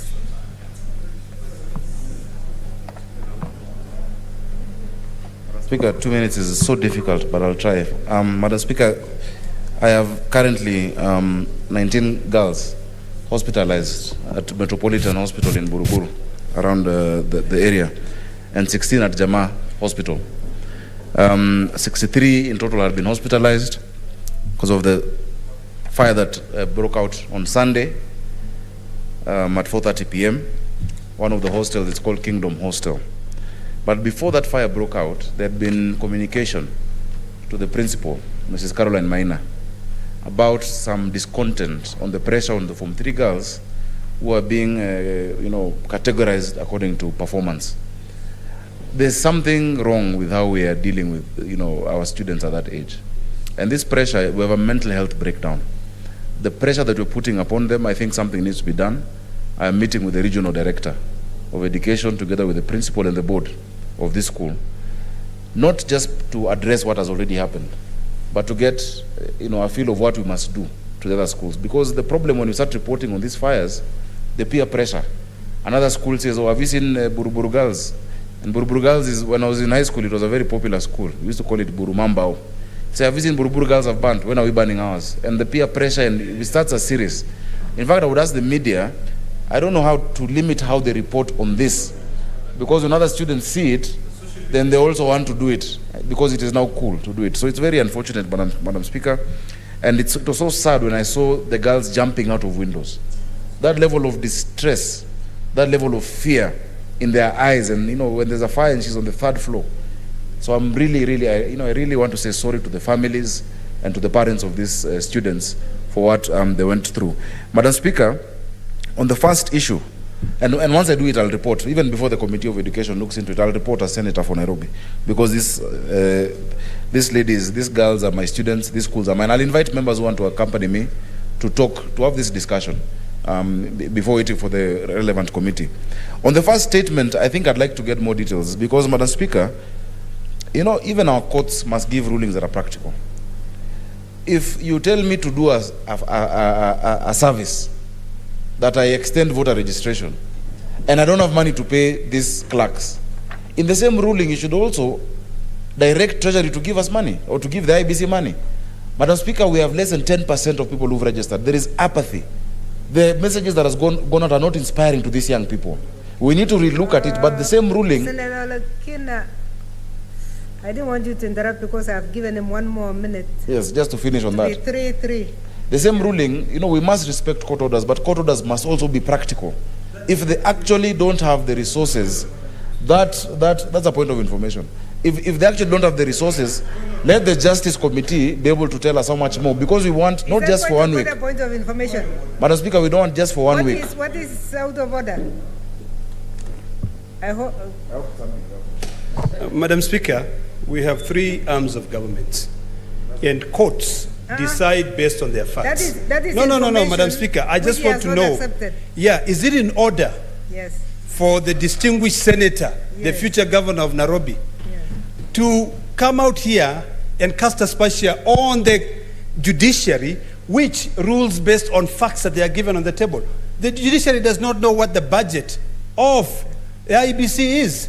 So I think the key most important here is that we must profess, we must push for government to respect court of orders. So, Madam Speaker, I don't think it's in order for the distinguished senator to be able to point a finger at the judiciary that they should give court orders that are practical. Thank you, What is Senator. not practical about that, Madam Speaker? Madam Speaker, when the IBC is unable to pay these clerks, and we'll bring another statement why they are not able to pay, what we need to do as a house is to make sure they have the correct allocation for another month of a voter registration exercise that is properly targeted to these young people who are on social media. The traditional ways of getting these young people to register will not work, where you're putting advertisements on the newspapers and notices in markets and on notice boards. We need to have a youth-targeted, youth-centric voter registration campaign that will target our young people. Nairobi was supposed to get 750,000 people more. We've only hit 75,000. So, Madam Speaker, I am not pointing fingers at the judiciary, and fingers should not be pointed to IEBC as well if they don't have the resources. Let us make sure the solution found is that we have the resources to do another month or two of the mass voter registration exercise. Finally, Madam Speaker, I'll alert members on our platform on the issue of Buruburu girls. And for those who can help support, I know some of the girls have lost some documents, whatnot. We'll go and the principal, together with the parents, will tell us what they need. Thank you. Thank you, Senator Gerard Gates. Samson, please let's try not to exceed 3. Because we don't seem to have the time.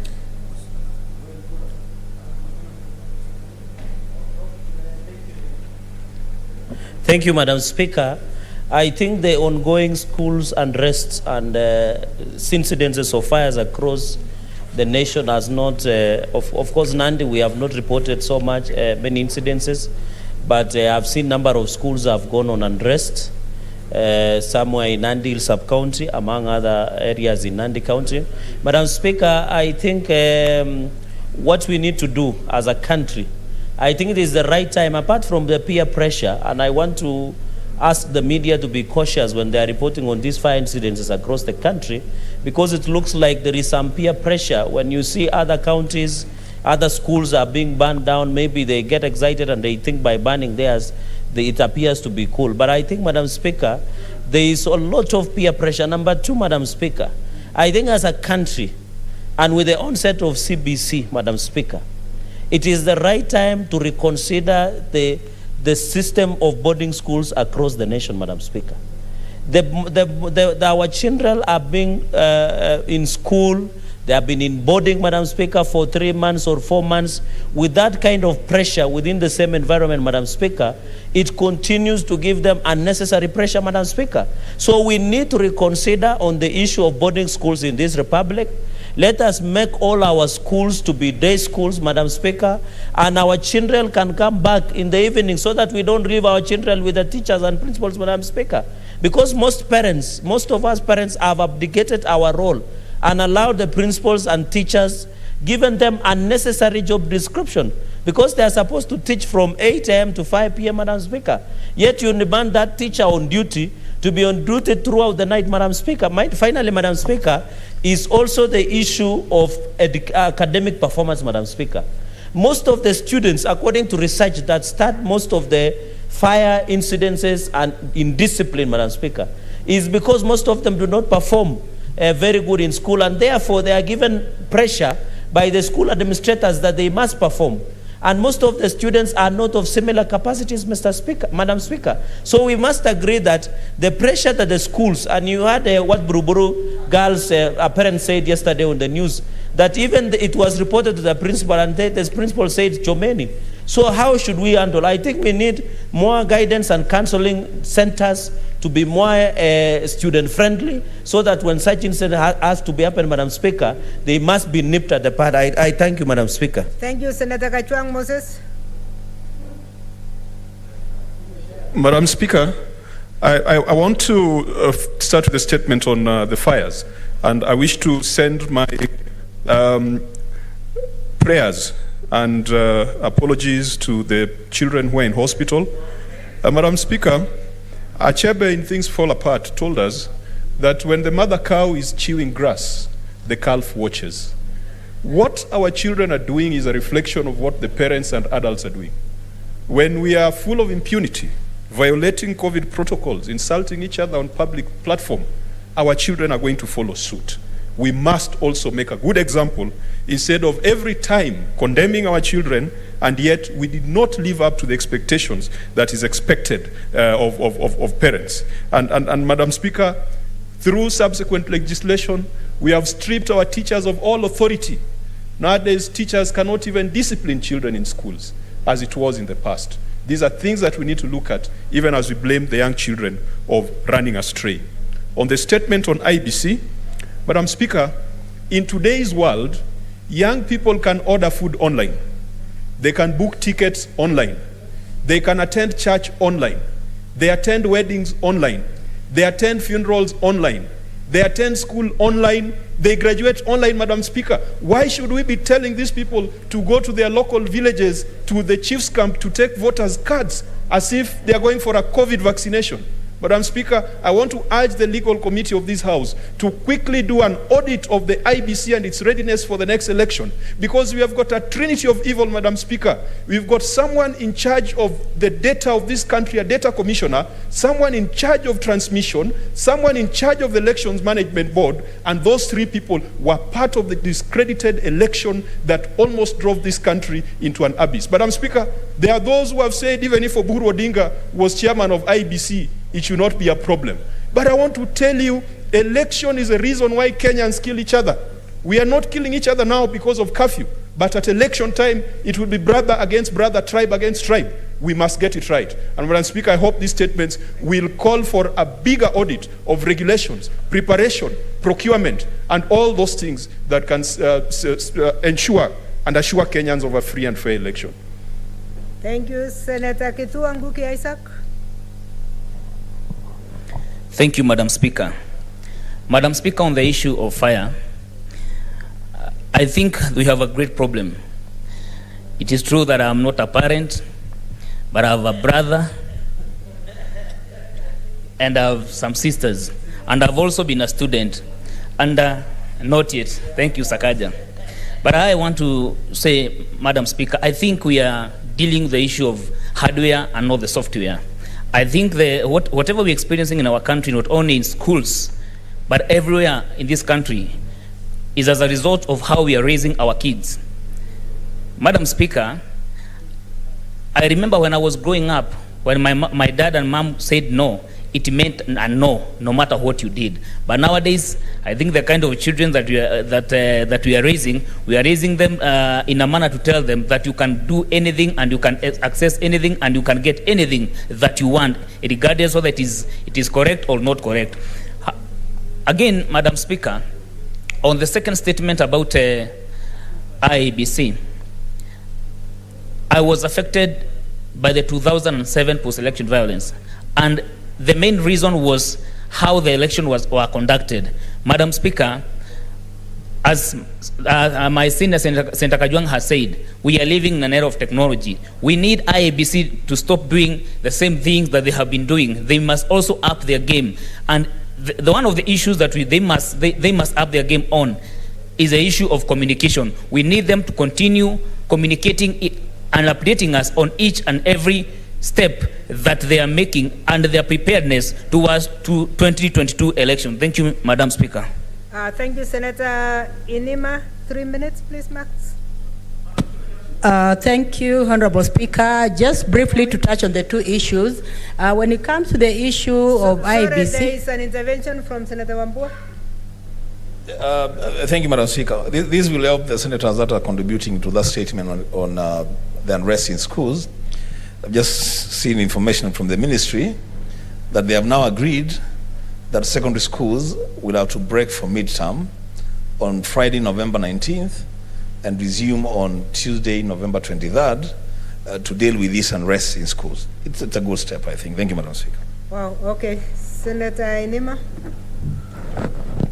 Thank you, Honorable Speaker. Just very quickly on the two issues. One, the issue of IEBC. The reality on the ground is that there's extreme voter lethargy when it comes to, picking, voters' cards. So there's need for IEBC to extend this process to even 2 months so that there is mobilization of people in the counties to go and register as voters. Because I remember when I was in Lugari, you move from one ward to another, you find that people are not keen about registering. But this is bad because they're denying themselves the constitutional right of electing their own deserving leaders. So there is need for that process to be extended, and there's need for also leaders to go on the ground and sensitize on issues of people, taking voters' cards.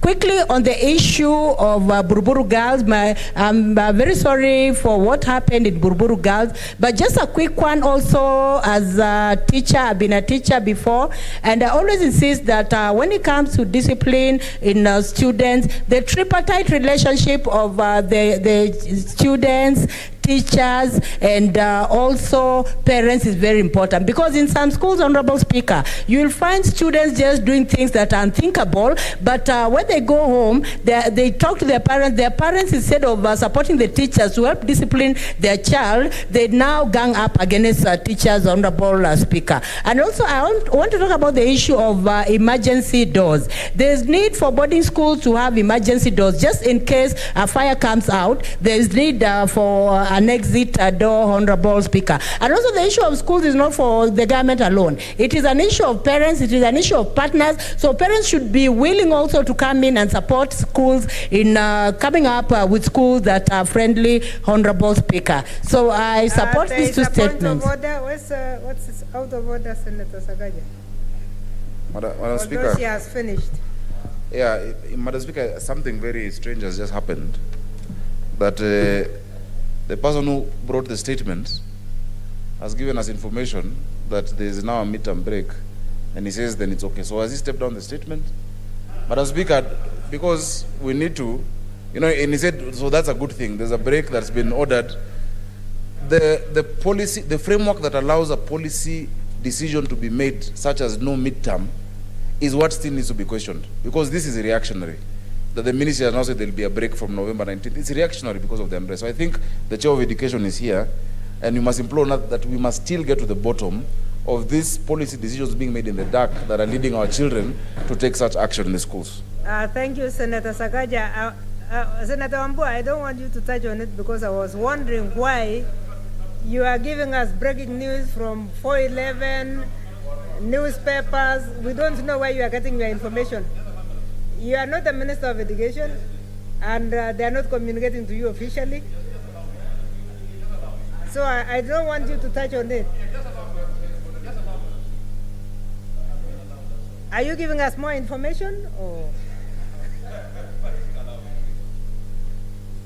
Thank you, Madam Speaker. Madam Speaker, the reason why I brought that matter to the attention of the Senate is twofold. One, to highlight the importance of this discussion, that in fact the ministry, following what we are debating now, is making a decision that is positive. Secondly, Madam Speaker, the issue of midterm is an issue that has been canvassed by all the senators, almost all of them, in their contribution. And I just bring you the information that matter is already being dealt with. Madam Speaker, I was just saving time for the Senate, and I think it's a good thing. I thank you, Madam Speaker. Senator Kindiki Kidure, Professor. Honorable Speaker, I want to make very brief remarks as follows. First, on the issue of the strikes and incidents around schools, it is my view, Honorable Speaker, that the curriculum that we are having is overcrowded for our children. And with the COVID-19, the situation has even become worse, because now a heavy curriculum has now had to be dealt with in the context of a backlog. And I think there is only so much that a human person can sustain. It's impossible it is impossible to raise children while subjecting them to the kind of study program that we are subjecting them at the moment. Secondly, Honorable Speaker, as a nation, we must find ways of balancing between the freedom that we so much cherish and limiting exposure of our children to social media. I know some countries in the East have gone to the extreme of very high limitations.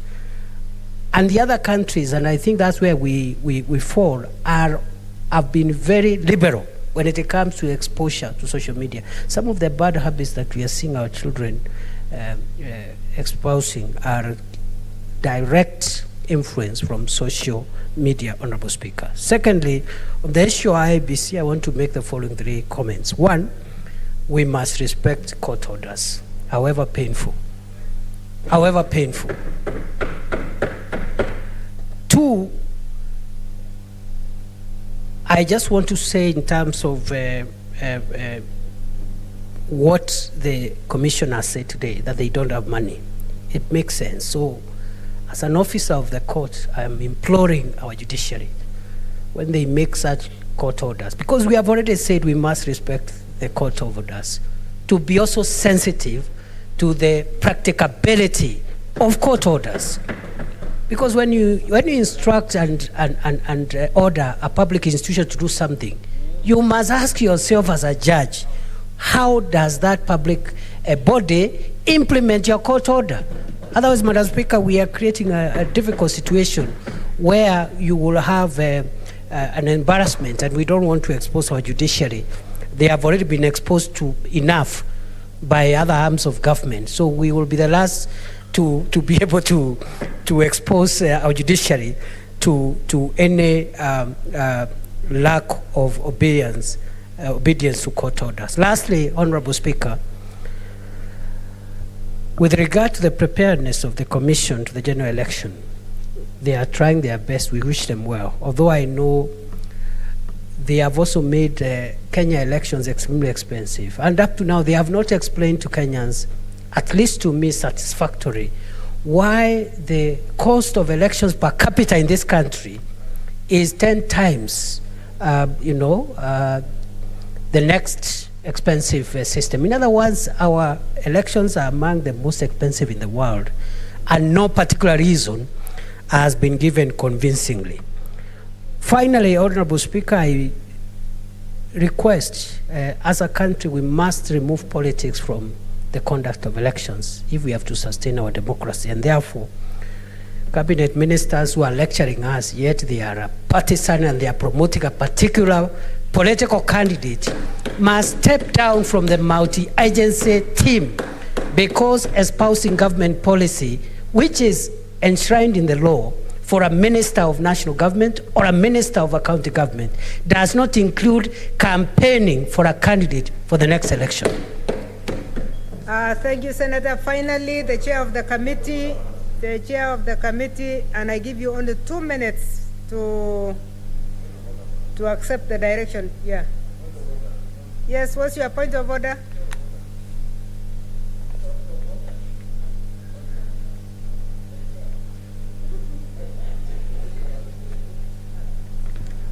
Madam Speaker, I don't know if you have noticed that one senator, who I will not mention because his constituents are listening, is applauding by clapping the table. This is an august house. Madam Speaker, there's precedence on how we applaud in this house. Well noted. By stamping our feet. This is not a market in, let me not mention the county. This is not a bar.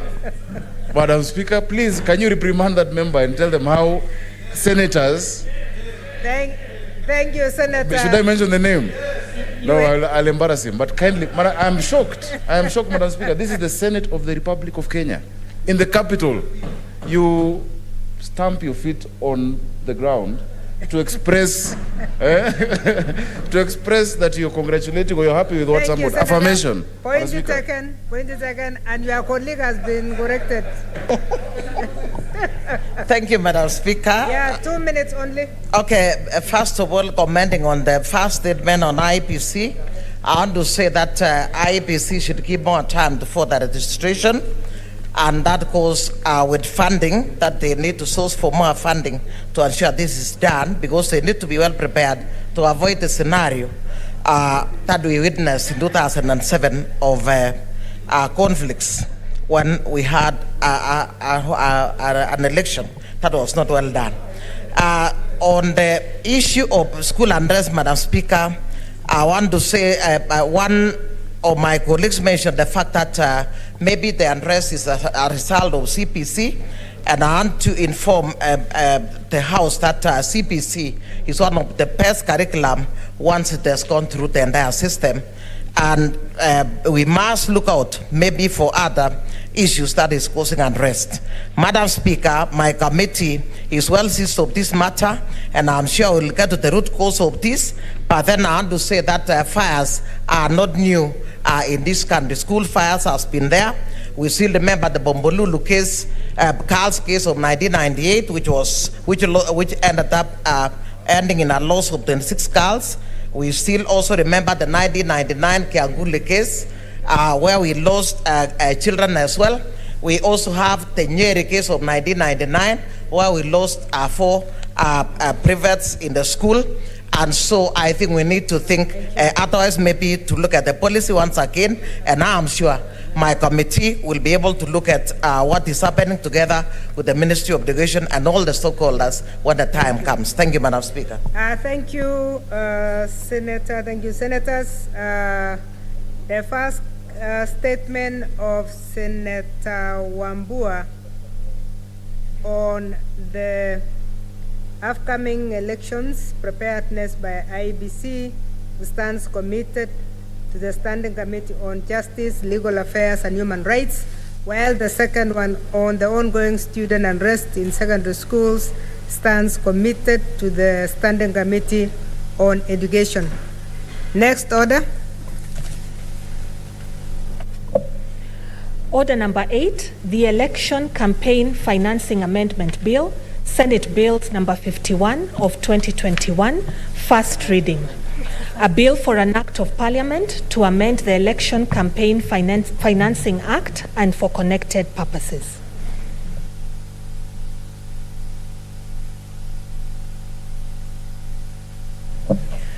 Next order. Order number 9, motion rescinding the resolution of the Senate on approval of senators to serve in the Committee of Powers and Privileges. Senator Faria, she was here. Oh, okay.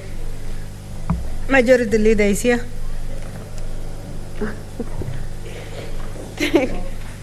Thank you. Thank you, Madam Speaker. Madam Speaker, I wish to move the motion. To move the motion that reads rescinding the resolution of the Senate on approval of the senators to serve in the Committee of the Powers and Privileges, that pursuant to Standing Order 58-2, the Senate rescinds its resolution made on Thursday, 16 September 2021, on the approval of senators to serve in the Committee of Powers and Privileges. Madam Speaker, I don't want to take a lot of time on this, and this is the decision of the House and also House Business Committee. I therefore move the motion and request Senator Milgo to second.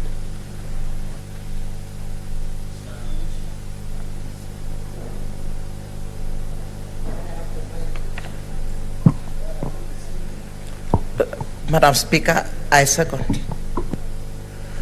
Honorable Senators, I now propose the motion that pursuant to Standing Order 58-2A, the Senate rescinds its resolution made on Thursday, 16th September 2021, on the approval of senators to serve in the Committee of Powers and Privileges.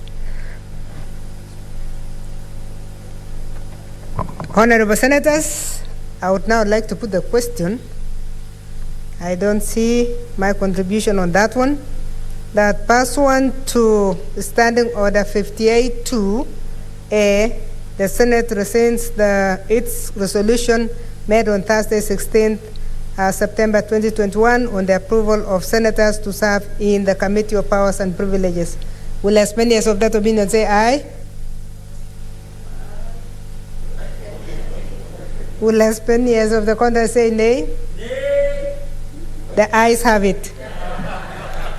Next order. Order number 10, motion, approval of senators to serve in standing committees.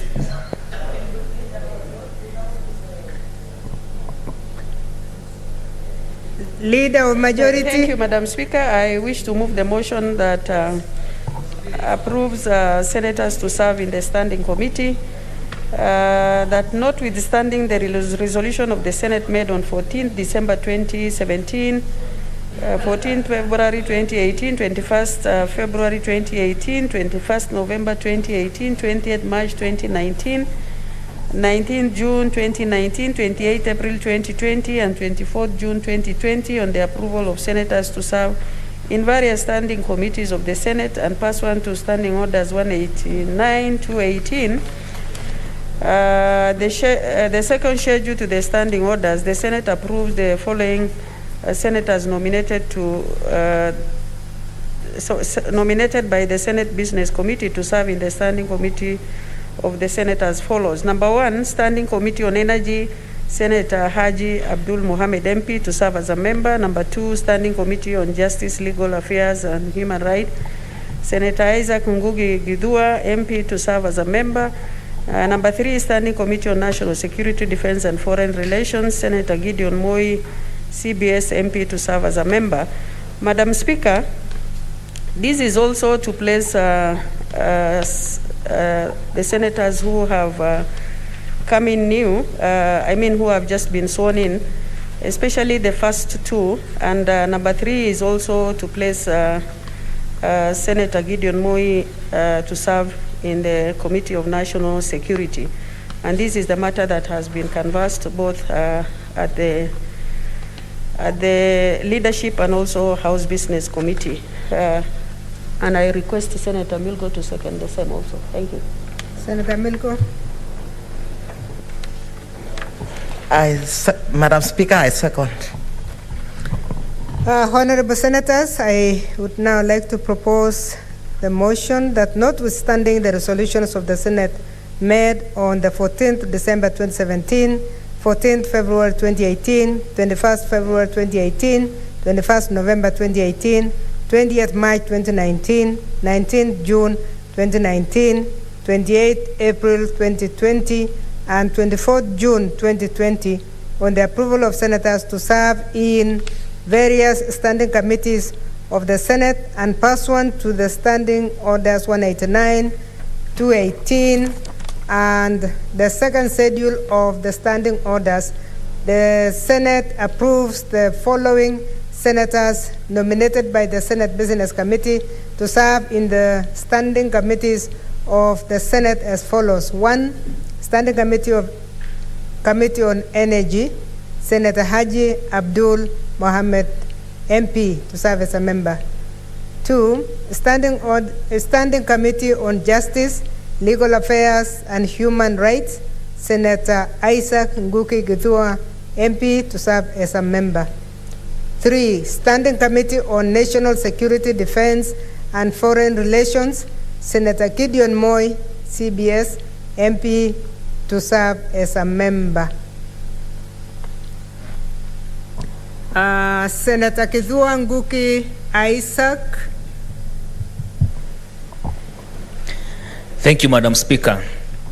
Madam Speaker, I have no problem serving in that committee, but I have had discussions going around about the suitability of some of us to be leaders, even at committee levels. Madam Speaker, I need to stand firm and say that we need to be real, and we came in as replacements. There are people that we replaced, and I think it can only be good if we replace our predecessors in the committees that they were in. Madam Speaker, that issue of saying someone is too young to serve in any committee, it is completely out of order.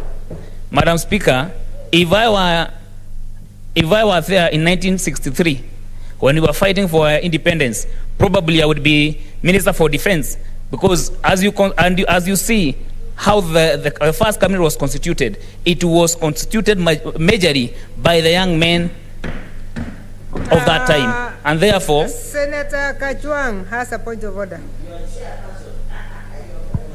Madam Speaker, Senator Githua is in my committee, and so I didn't want to disrupt his train of thought.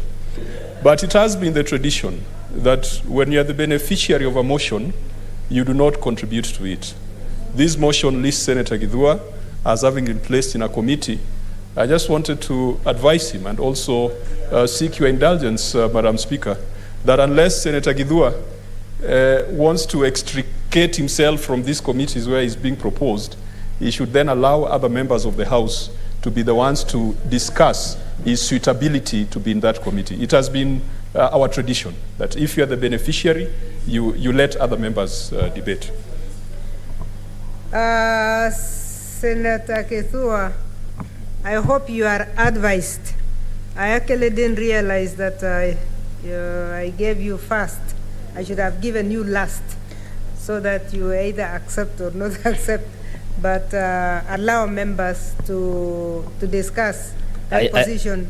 Because Madam Speaker, there are also very honorable members in the committee you are being sent in, and if you make it look like that committee of Justice, Legal Affairs, and Human Rights is not as comfortable, then you are talking to members of the same committee, one of whom is sitting next to you, a very senior lawyer, my first PhD in law in Moi University.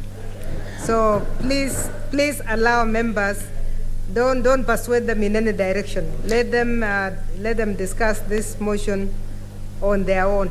Thank you, Madam Speaker. I stand guided. I was speaking on behalf of the silent majority. Thank you, Senator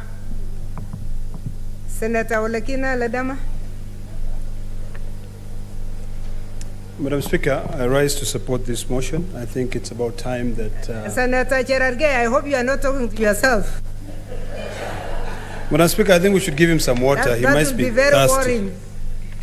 Madam Speaker, I rise to support this motion. I believe it's time that we really try to create quorums in some of these committees. You know, the changes which have been proposed by the House Business Committee brought today to replace some of our colleagues who have departed. Sometimes it's quite difficult when you want to be able to raise quorum in any committee, particularly, let's say, on the Committee of Energy, where members are probably spread to other committees, the Committee on Legal Affairs.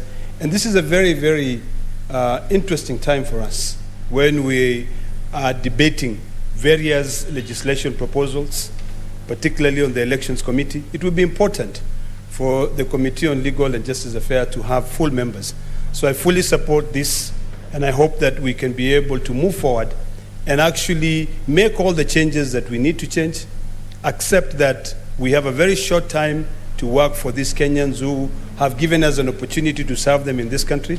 Because sometimes, Madam Speaker, this debate on committees, on which member to serve on which committee, really takes a very different and wrong turn.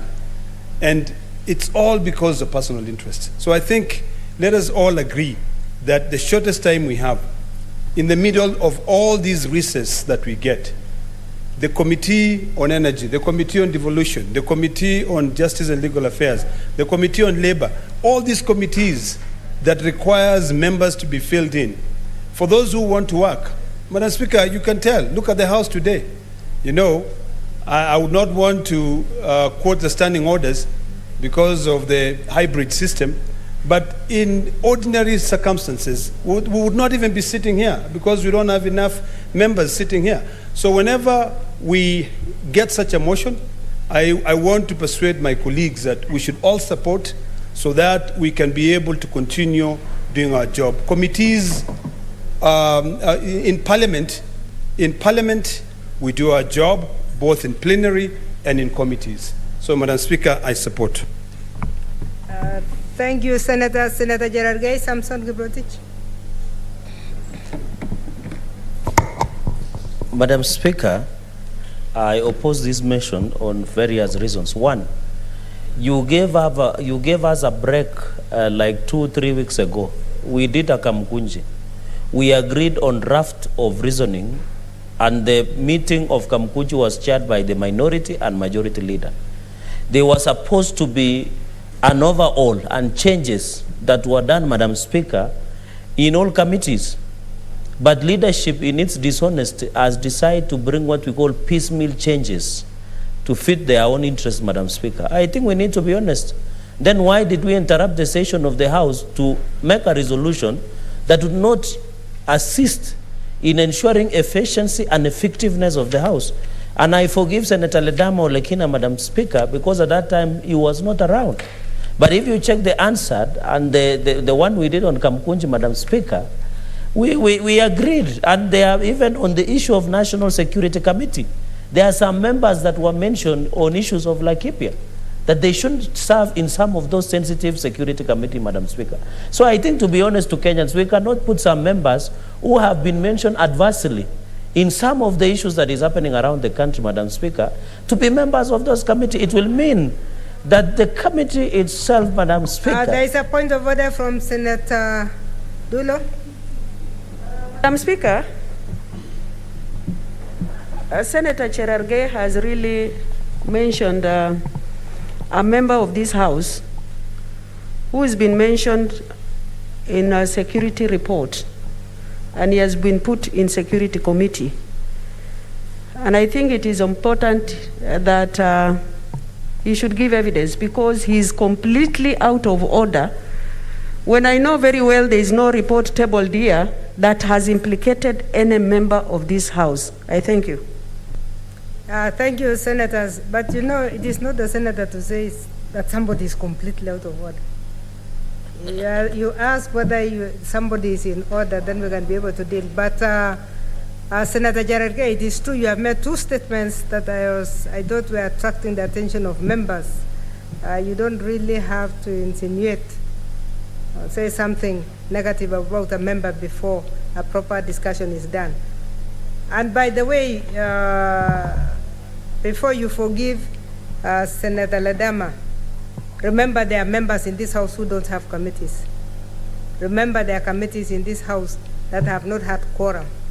So those are realities that we must all be aware of, even as we move forward. So can you have your last minute? Madam Speaker, what I was trying to do is just being honest, because, Madam Speaker, I think the Devolution Committee, Madam Speaker, had been populated properly, and we didn't pass. And Another I think Senator point of order Kajwang. from Senator Faria. Secondly, Madam Speaker. Another point of order from Senator Faria. Madam Speaker, he is affirming what he had said. So I think without substantive motion to discuss a member, the way Senator Cherargei is insinuating is not right. And he has done it again after even he talked. You try to make things better. Thank you, Madam Speaker. Thank you. Senator Gerard Gay, the only way you can confirm the truth is with evidence. That is all. That is what's required. And you are a lawyer. So please, let's stick to the debate of whether these members can join these committees or not. Madam Speaker, I oppose, let me put it across. Somebody has said that some committees are not well populated. I remember there was a motion that was brought, and Senator Kajwang. There is another point of order from Senator Devolution Committee. Oh. Madam Speaker, I think we have made very clear intervention here. Can Senator Cherargei provide evidence or withdraw a statement that he has made on the floor of this House that there is a member who has been implicated in a security of Laikipia? Senator Gerard Gay, are you ready to come and substantiate, or you withdraw? Madam Speaker, there was a member of the Security Committee. It is unanswered, and if you can give me time I can retrieve. Answered is there a report that is implicating? It was made by a member of the Committee of National Security. It is on record. And What it is was unanswered. What was that made? some of the members of this house, or specifically some of the members of this house, had been mentioned during their Senator visit Gerard Gay. to Laikipia. Senator Gerard Gay, I hope you are not repeating what that member said if it was just a mention. Because then it means both members are really putting the house in disrepute. So, is there evidence that you have that you can defend your own self? But Madam Speaker, for the interest of the House, I withdraw and reframe it like this. Thank you very much. I think that removes the intervention. Can I have my last minute? You said you have withdrawn, and I want to make the final comment on... No, you need to apologize because I can see Kajwang is ready. And I can see Senator Lagina is ready. What is happening, Madam Speaker? I'm not getting why our members ready. Over yes. Okay, on a point of order, Kachwang. Madam Speaker, we need to be extremely careful how we prosecute business in this House. Just a week or two back, Senator Cherargei, it was mentioned on the floor of this House that he wasted taxpayers' money by going to the US, to Boeing, to inspect aeroplanes, and then he brings back a report without a recommendation. But because the House did not take a resolution on that matter, we cannot hold it against him. And so, Madam Speaker, it cannot be that if a member said something on the floor of this House, taking advantage of parliamentary privilege, that can be taken as a resolution. And so, Madam Speaker, is Senator Cherargei really in order? As you have already advised him, that he cannot refer to banter in the House, because if we are going to rely on banter, Madam Speaker, we should be asking the ESCC to investigate Senator Cherargei for going to Boeing to inspect aeroplanes. Senator Madam Chang, Speaker. he has withdrawn. What he has not done, again, according to our standing orders, is to withdraw and apologize. Yeah, he has apologized already. Madam Speaker, why is he mentioning travels? He just came from the US. Senator Gerard Gay, let's not go there. Madam Speaker, let's not go there. You know, Madam Speaker, it will be unfair for this to go on record. All foreign travels are approved by your office. Exactly. Does it mean Senator Kajwang, who just come back from the US using taxpayers' money, and yet he's here to table and report, mean that he's casting aspersion to your office by approving his trip to the US? Why is he bringing political gossip before the House? Senator Gerard Gay. Does he cast aspersions to your office? Because all travels, both local and international, are approved by your office. Does it mean you don't have capacity to approve some of the trips? Senator Gerard I think that Senator Kajwang must apologize and withdraw, Madam Speaker. Order, Senator He Gerard must Gay. apologize and withdraw. Order, Senator Gerard Gay. Don't take us away from the point. You have withdrawn. Yes. Can you apologize so we can move? Because we have only 3 minutes to finish this. Which part? Madam Speaker, I apologize to leadership. But I want to say I withdraw that part and apologize and say that in conclusion, Madam Speaker. Thank you, yeah. That let us avoid dishonest. I have said we had a Kamkunji here. There were many resolutions that were made. We agreed that members who have specific interests should be prevented or should not be populated in committees that they have been adversely or have adverse conflict of interest, Madam Speaker. And my question is simple. Why is the leadership of this House, anyway, they are always absent, why is it their interests, Madam Speaker? Senator Gerard Can Gay. I finish? Senator Gerard Gay, I had only 30 seconds, Madam Speaker. No, you had withdrawn, you have apologized. Now you are taking us back because we are saying we are not discussing that unless you are coming with evidence. If the leadership did not receive any evidence, then they don't have any reason why Madam they should Speaker, not. I thought I was sitting in that Kamkunji. You gave us a break and it can be checked. Senator Gerard Gay. Order, Senator Gerard Gay. The Kamukunji made the decisions they made. If you have any evidence against how the leadership moved forward, you need to bring it here.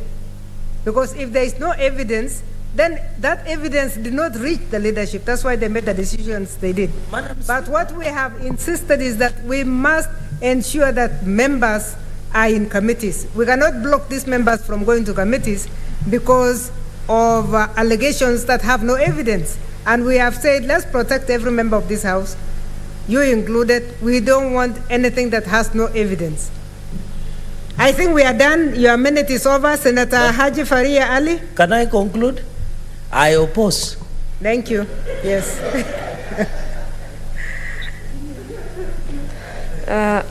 Thank you, Madam Speaker. I think Senator Cherargei should have been made to withdraw again because he continued in the same line. But you are also going that direction, and I want to caution you. Okay. Yeah, please contribute to the motion. Okay, Madam Speaker, one of the resolutions of the Kamukunji included CPIC membership. And Madam Speaker, as you're aware, the term of CPIC is ending 2nd of December. And a new committee will be constituted anyway. And if there are any anomalies on that committee, then they can be addressed at that time. And that is why, this was not, there were so many committees that the changes were affecting. And that is why I think the leadership decided that let us not do that major reshuffle. There are committees like the Senator Kajwang's committee that was suffering, that problem was sorted. And now, because there are senators who are without committees and they would like to work and they can't work and they can't wait until the new term of now, January, for the other committees to be constituted properly, then it was felt that let this committee be, just the gaps to be replaced. And this is a party issue, Madam Speaker. So the resolution of sometimes you can make a resolution, but once you do the analysis, you see something that it's not implementable. And it is not strategic in terms of to make that kind of decision. Since the session is ending, there was no need to do a major, because the list that had contentions had a major shift. This one is just replacing members who have either through death or other, actually through death in both cases. So their slots are being replaced with other members. So I think this should not even raise a major issue. There are only 3 members being replaced in 3 committees. Surely that is not too much to ask. I support, and I wish the other senators support. Thank you very much, Madam Speaker. Thank you, Senator Nyamunga Rose. Thank you, Madam Speaker, for giving me this opportunity just to add 1 or 2 comments on the constitution of the committees. Madam Speaker, I don't think that it is right for us to hold our committees at ransom, that we cannot operate. We are here to serve the interest of Kenyans. I remember that about 2 weeks ago, we could not function in the devolution committee. And not only that, there were several committees that could not function for almost 2-3 months, since Senator Kabaka passed on, and then Senator Prengei. So it is not good for us to all the time. Senator Cherargei, what is out of order? Madam Speaker, I rise on point of order on standing order number 35. Standing order number 35, which says a quorum of the Senate or a committee of the all shall be 15 senators. Looking around, Madam Speaker, I can confirm that the House does not have the necessitated number of senators, and I request yourself to guide us so that we don't, Madam Speaker. We have a good number online, but you are going to only push us to start counting people online and on. So I request, yes, Madam Speaker, that they be counted. Yes, we shall count members. Those online, please continue to be online. Thank you, Madam Speaker. Yeah. I think that's a lot of interruption. I was saying that the Committee of Devolution could not function for the last 3 months because of the numbers. And we are also approaching a critical time. Let me respond so that you continue. We have 5 online and we have 11 here, so we are good. Thank you.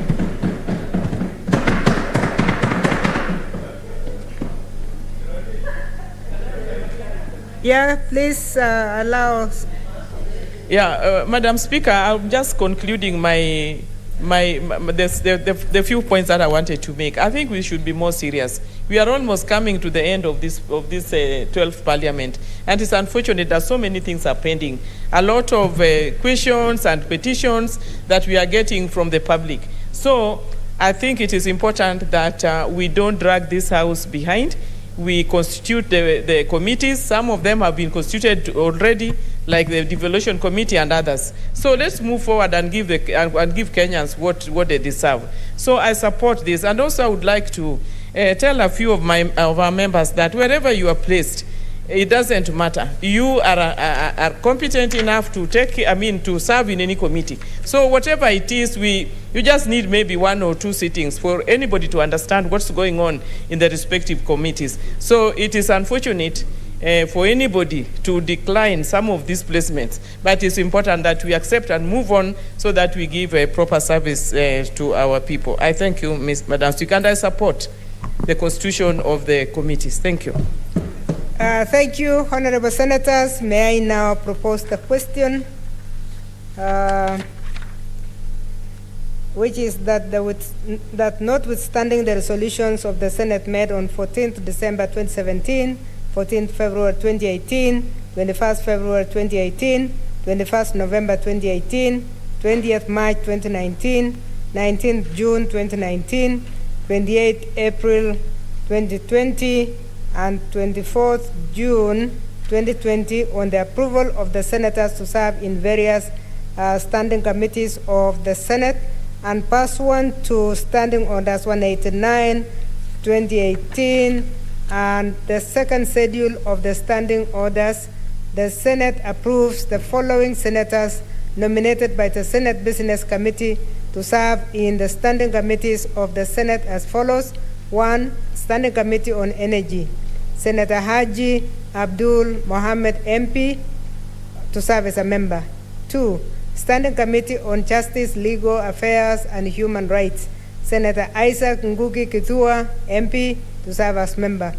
3. Standing Committee on National Security, Defense and Foreign Relations, Senator Gideon Moy CBS MB to serve as a member. Will as many as of that opinion say aye? Aye. Will as many as of the contrary say nay? Nay. The ayes have it. Next order. Order number 11, motion, adoption of the report of the Standing Committee on Finance and Budget on the status of Kenya's stock of public debt.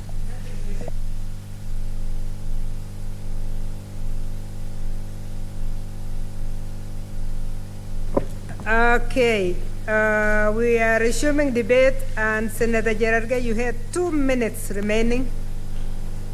2 minutes, adoption of the report of Standing Committee on Finance and Budget.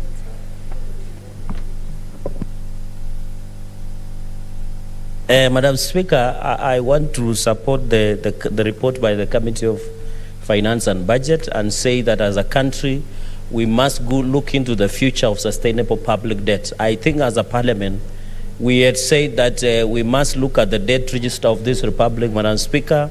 We agree that as at the moment, the information we have is 7.7 trillion public debt. And I want to say, when the time comes from the Ministry of Treasury wanting to raise the public debt ceiling, I did oppose when they raised to 7 trillion. Madam Speaker, if they intend to raise to 12 trillion, Madam Speaker, personally, I will still oppose the raising of a public debt, Madam Speaker, ceiling. Because as a country, we must have a sustainable debt. We have already said the expensive loans that the country has borrowed. The economy is not doing very well, Madam Speaker, especially post-COVID era and during COVID, Madam Speaker. So I want to ask the Committee of Finance and Budget. We have seen the recommendations that they have given in their report, Madam Speaker, and say that we must look at, because having a budget of around 3 trillion, Madam Speaker, yet a half of it can be raised through revenue, Madam Speaker, yet a half, almost 3/4 of the national revenue is being paid to expensive loans, Madam Speaker. And you remember even the media had asked the President then to provide evidence that the ownership of Mombasa Port is not with the Chinese as a collateral, Madam Speaker. So I think going into the future, we must agree how many national assets, as I conclude, If the Chinese loans, for example, and other World Bank structural adjustment programs, how many of our national assets, like Jomo Kenyatta International Airport, the LAPSET project, the Mombasa port, how many of those international assets are with our debtors, are with the Chinese loans, are with other loans, World Bank, and other structural adjusted programs, Madam Speaker. Finally, Madam Speaker, the country should not allow itself to use what we had in early 90s through World Bank called structural adjust programs. We have seen now the expensive fuel because of the debts that we have, Madam Speaker, and I know the change in the speakership, my neighbor Senator Rose Nyamunga. Madam Speaker, I think as a country we must agree that if we do not agree on the management of the public debt, life will continue being expensive, the poverty levels will go up, and I think, Madam Speaker, we need to borrow from the first world countries. And it is good people like Ladama or Lakina have been in the countries that are first world, and they should be able to assist the government in terms of managing the public debt. I thank you, Madam Speaker.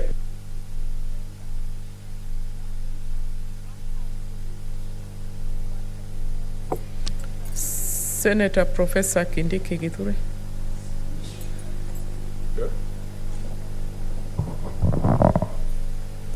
Honorable Speaker, I almost asked whether it was in order for Senator Cheregai to refer to the Speaker as his neighbor, but since he has finished, I will leave it to lie. Honorable Speaker, the stockpiling of debt is a matter of grave national concern.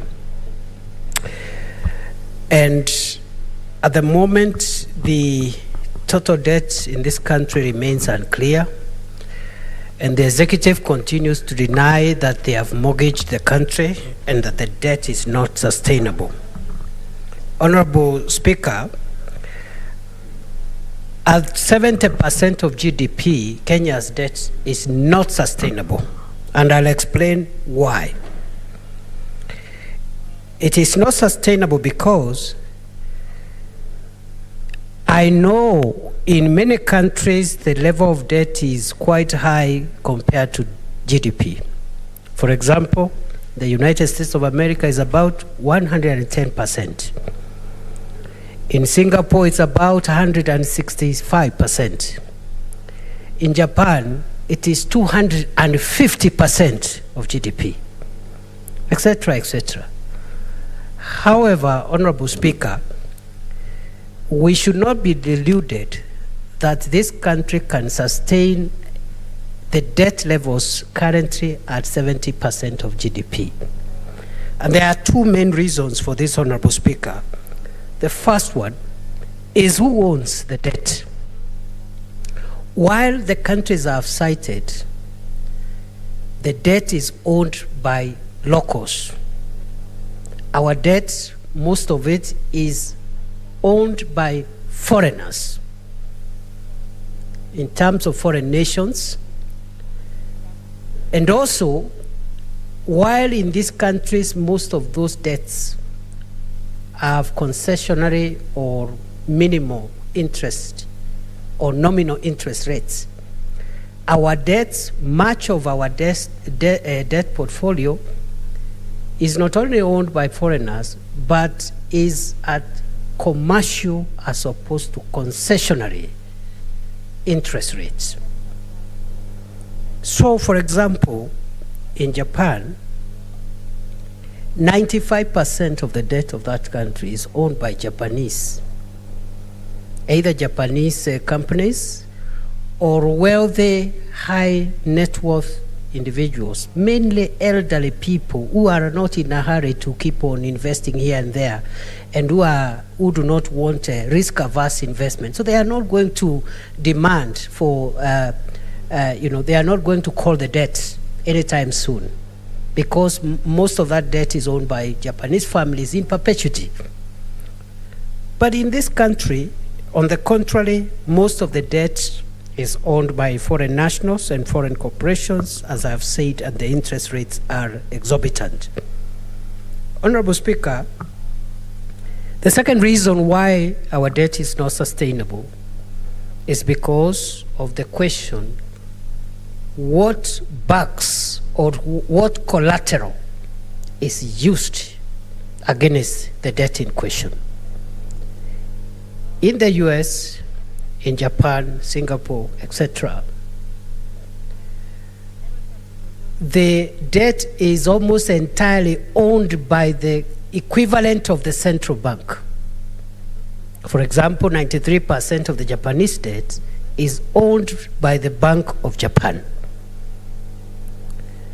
And being as such, it is unlikely that the Bank of Japan can auction the assets of Japan, or the Reserve Bank in America cannot auction the state, because this is the state institution, is the state treasury. And therefore, one of the reasons why that debt in those countries will be sustainable, even if it is very high compared to the GDP, is because it is owned by the national treasury. And because it is owned by the national treasury, it is easy for the national treasury to even write it off by mere paper accounting.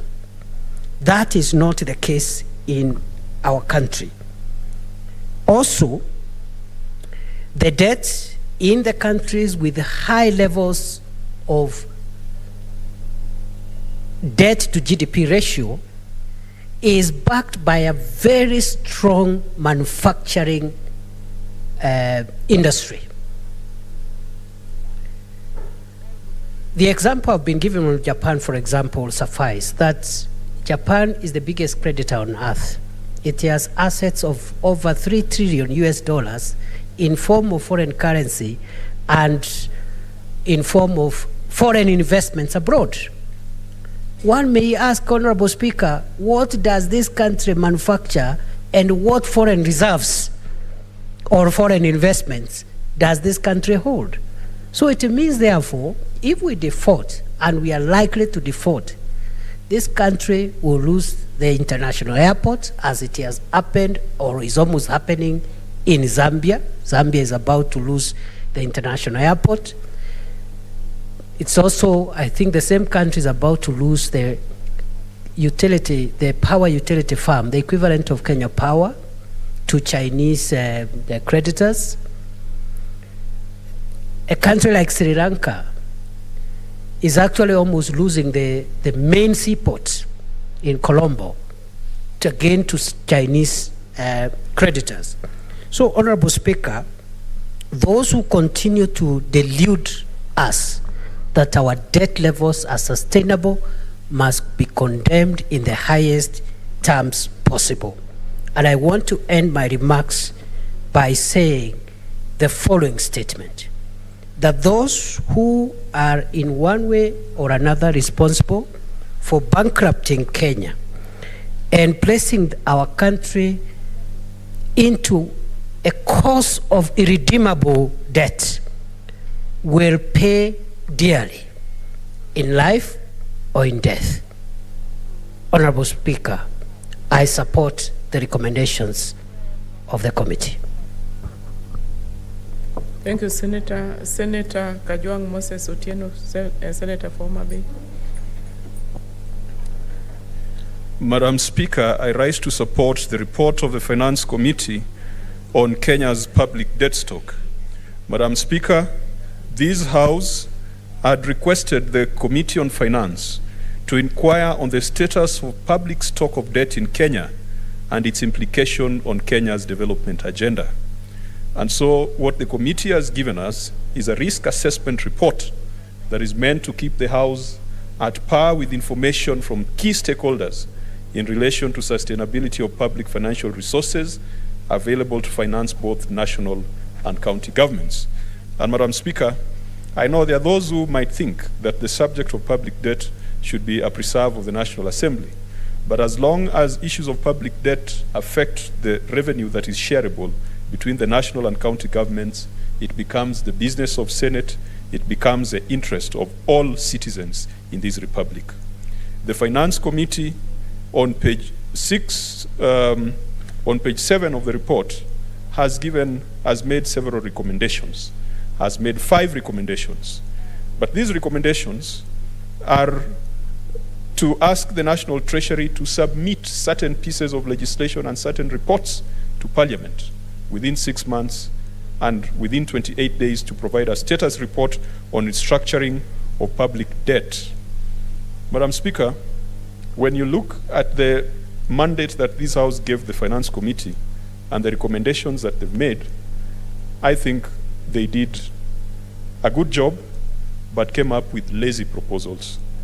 The committee had been tasked not just to give deadlines to Treasury, the committee was tasked to inquire on the implication of debt on Kenya's development agenda. And Madam Speaker, that was a subject that could produce volumes of books. It was not just a matter of describing the debt ceiling, a matter of describing where we sit today, a matter of describing and transcribing what the various stakeholders said. We would have expected that the Finance Committee would have dug deep and would have told us the implication of debt on Kenya's development agenda.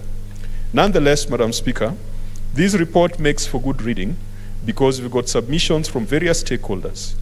Unfortunately, many of the stakeholders are government entities and agencies that are quite involved in the discussions, negotiation, and management of public debt. And so you do not expect that they are going to tell you that the decisions they've made are unsustainable and are not viable. Madam Speaker, how I would have appreciated if the Finance Committee would have talked to civil society and other groups, policy institutes and think tanks that have been looking into this matter.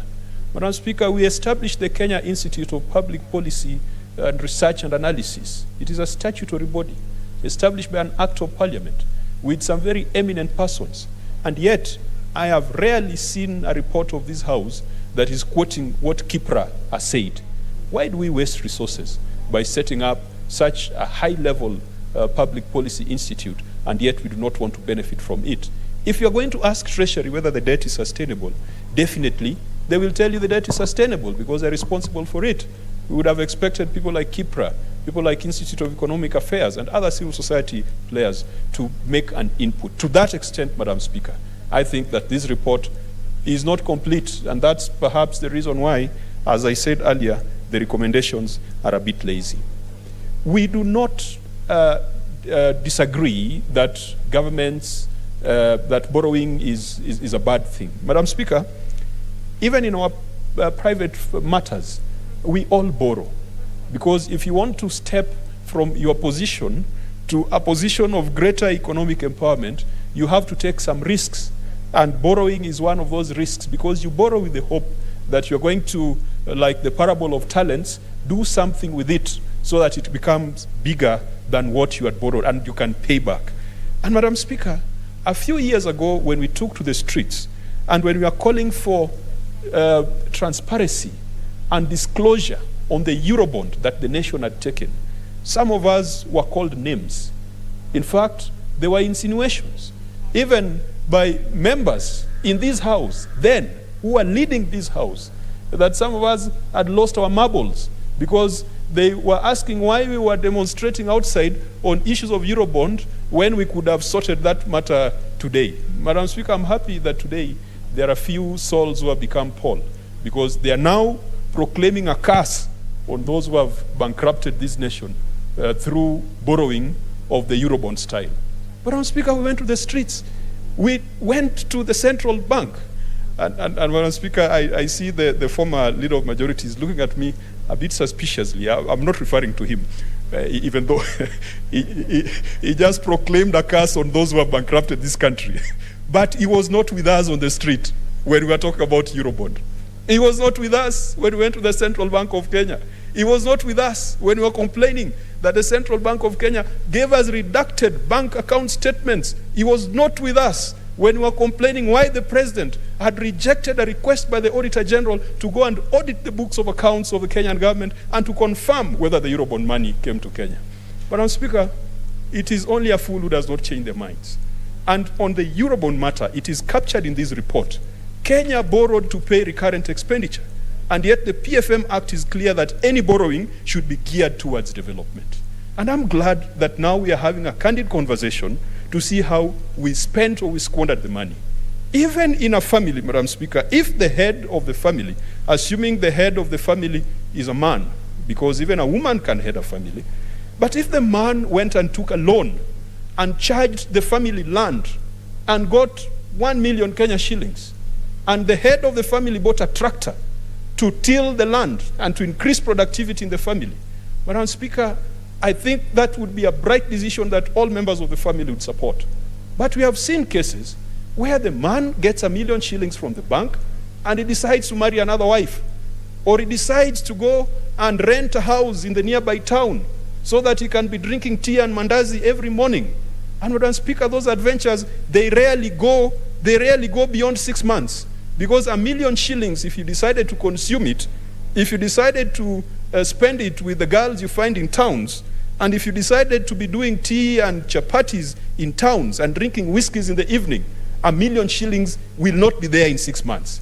And then you will have to pay it. That is what we did with Eurobond, Madam Speaker. We acted like an irresponsible father who took a loan so that you could get money to treat your mistresses and to do your funny things in the night. If we would have spent that money on Galana Kulalo, today we would not be talking of food insecurity. If we would have spent that money on housing, today we would not be talking of the crisis that this country faces as far as housing is concerned. That is where the rain started beating us. Madam Speaker, the deficits that we have in our budget are deficits that are avoidable. There is no point of coming up with budgets that are not balanced when we know that if you dealt with wastage, and if you dealt with corruption, and if you dealt with tax avoidance and tax evasion, that deficit would not be there. There are countries that have got a very disciplined approach to their budget. And they've taken, and for some of them it's a constitutional position, that this country shall never have a budget deficit, that we must always strive at a balanced budget, which means that your expenditure and your revenue streams must match. But this country, we take pride in the size of our budget. We are happy that we got a 3 trillion budget, and we are laughing at our neighbors, Uganda, Tanzania, and Rwanda, saying that your budgets are small. It's like 2 boys out in the field passing urine, comparing the sizes of their abilities. Having a 3 trillion budget, Madam Speaker, should only give us confidence if we have an equivalent revenue stream. But consistent budget deficits makes us borrow, and makes us borrow in ways that are not sustainable. Madam Speaker, the next government must deal with the issue of tax avoidance and tax evasion. It is time for us to review our tax code and make sure that taxation targets those people who have the ability and those people who are making profits out of this economy, and not those people who are suffering, like those paraffin users and petrol users and border riders. Unfortunately, Madam Speaker, we have always wanted to lump taxes on the most vulnerable. We have always wanted to lump taxes on the majority, thinking that the more people who pay tax, the more tax revenues we shall get. We don't realize what other countries are doing, that we need to look at our high net worth individuals without making the cost of business too high. But there are people who, through transfer pricing, through tax evasion, through tax avoidance, through creativity in accounting, are not paying the taxes that they're supposed to pay. And yet a border rider, a matatu conductor, matatu driver, at every point when that matatu is ignited, there is money that goes to the government in forms of petroleum taxes. We must make sure that our tax code and our tax regime is revolutionized, Madam Speaker, so that it does not favor the rich at the expense of the poor, to ensure that everyone carries a proportionate burden of tax in this country. And that can only be done through a radical review of our tax code. Madam Speaker, we must also audit our tax agencies and tax bodies. I saw that one of the state corporations, a lifestyle audit has been commenced. And I want to thank this House for passing Senator Faria's bill, the lifestyle audit bill. The next government must, within 100 days, give an order, lifestyle audit, to everyone who's at the level of director and above at the Kenya Revenue Authority. Madam Speaker, we have seen the properties they own. We have seen the things they own. And we are not saying that we don't want people to succeed. Success is what grows economies and what drives economic growth in countries. But it cannot be success by taking 30% of everything that they collect. Madam Speaker, we want to ensure that there is utmost honesty. If, as Kibaki said, kulipa ushuru ni kujitegemea, if that becomes a civic responsibility, Madam Speaker, and I remember even during the BBI conversation, some people were saying that voting should be mandatory, so that even things like paying taxes is mandatory. If we are going to compel our people to pay taxes, they must see services, and the people collecting those taxes should not be seen to be skimming part of it. But the ultimate solution, because all these things you are talking about, graft, wastage, tax evasion, tax avoidance, we are still talking about the same size of the cake. We must bake a bigger cake. Madam Speaker, the next government that will come, and Madam Speaker, I'm praying that my party forms the next government, because my party has got a leader who is passionate about unlocking productivity in the economy. Madam Speaker, we cannot grow this economy, we cannot close our deficits, we cannot have money to repay our loans if we do not revitalize agriculture. And it is not revitalizing agriculture by giving people hoes and gumboots and wheelbarrows, Madam Speaker. It is giving them modern tools to ensure that their productivity is enhanced. We have enough examples. In South Korea, the Semalundong project, Madam Speaker, which was aimed at raising rural livelihoods, was a success. And we've got leaders who can benchmark with that. In China, the villagization, some of the villagization efforts in China succeeded. Yet, next door in Tanzania, they did not succeed because it was implemented in a poor political context. Madam Speaker, agriculture, if we can add value to it, agro-processing, if we can encourage our young boys and girls to go back to the villages, to go to the lake. Madam Speaker, I see parents doing everything that they can do to educate their children, and when these children graduate from the university, they again do everything they can do to take those children to towns. They are willing to sell land so that their children can get jobs in the army. Right now, there's recruitment going on in the army. All of us here, senators, are bombarded with requests from our constituents. Everyone wants their child to join the army, the police, prisons. Who wants their child to become a fisherman? Nobody. And yet, fishing industry was a source of wealth for so many rural households in China. And that is why today, China is the largest exporter of fish, the largest processor of fish, the largest producer of fish. Why? Because they incentivized young people to go into aquaculture, and young people made money, and so the thing took off.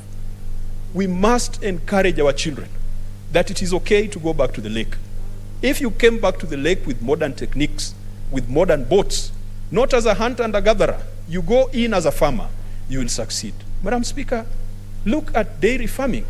And in this house, I'm very proud when I see some of my colleagues every day showing us what they are doing. Madam Speaker, the Senator for Narok, Senator Ledamo Lekina, he would have chosen the traditional Maasai way of raising cattle, making sure that he's got 1,000 heads of cattle that are walking in the dust and just roaming all over. But he decided to go hybrid. And when he goes hybrid, you get higher productivity. Can we encourage our Maasai sons that they can go to the university, they can go to Oxford and Harvard, and come back and become dairy farmers?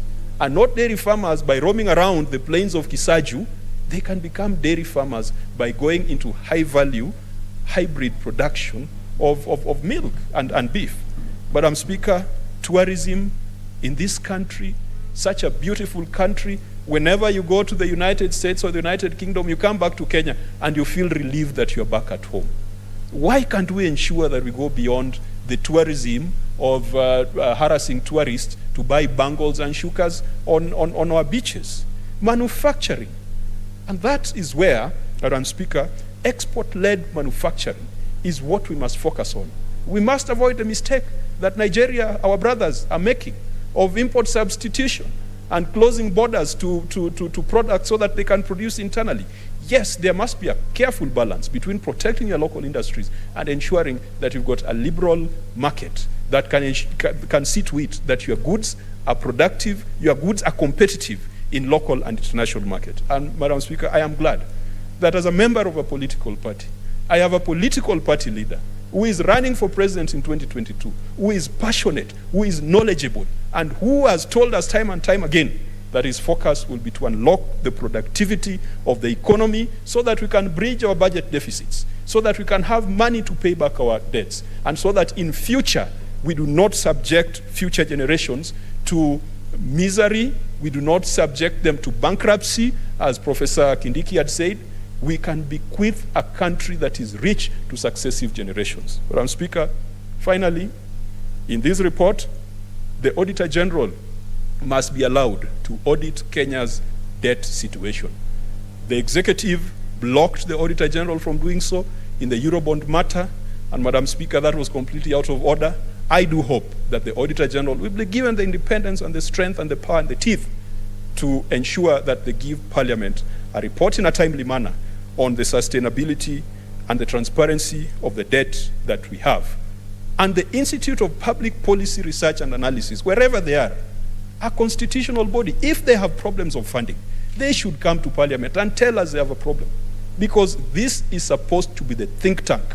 When the current government got rid of the National Economic and Social Council, then they killed KIPRA. Who then is there to advise the government? It is unfortunate that sometimes the government is taking instructions and advice from bloggers and online contributors. Madam Speaker, we need to bring back these bodies. We need to strengthen KIPRA. We need to strengthen the National Economic and Social Council. We need to bring technocrats into thinking. We don't just want Machiavellis running government, because as it is now, our ministers have become Machiavellis. They're just looking for the best way of outwitting those people that they don't like. Their focus should not be on competitive politics. Their focus should be on unlocking productivity. And Madam Speaker, that is the ultimate solution to the debt problem that we have in this country. Madam Speaker, even though I said that the recommendations are lazy, but this is a good starting point for a conversation in the Senate. I do hope within the 6 months that the committee has recommended, we are going to get a report back in the House. I support. Thank you, Senator. Senator Haji Faria Ali.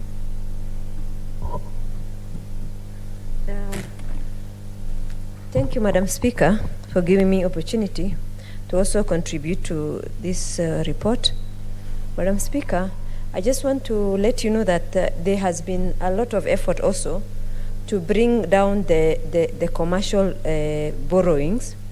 Madam Speaker, the commercial, according to the data provided by Central Bank, the commercial debt in June 2019 was 36% of our external debt portfolio. Madam Speaker,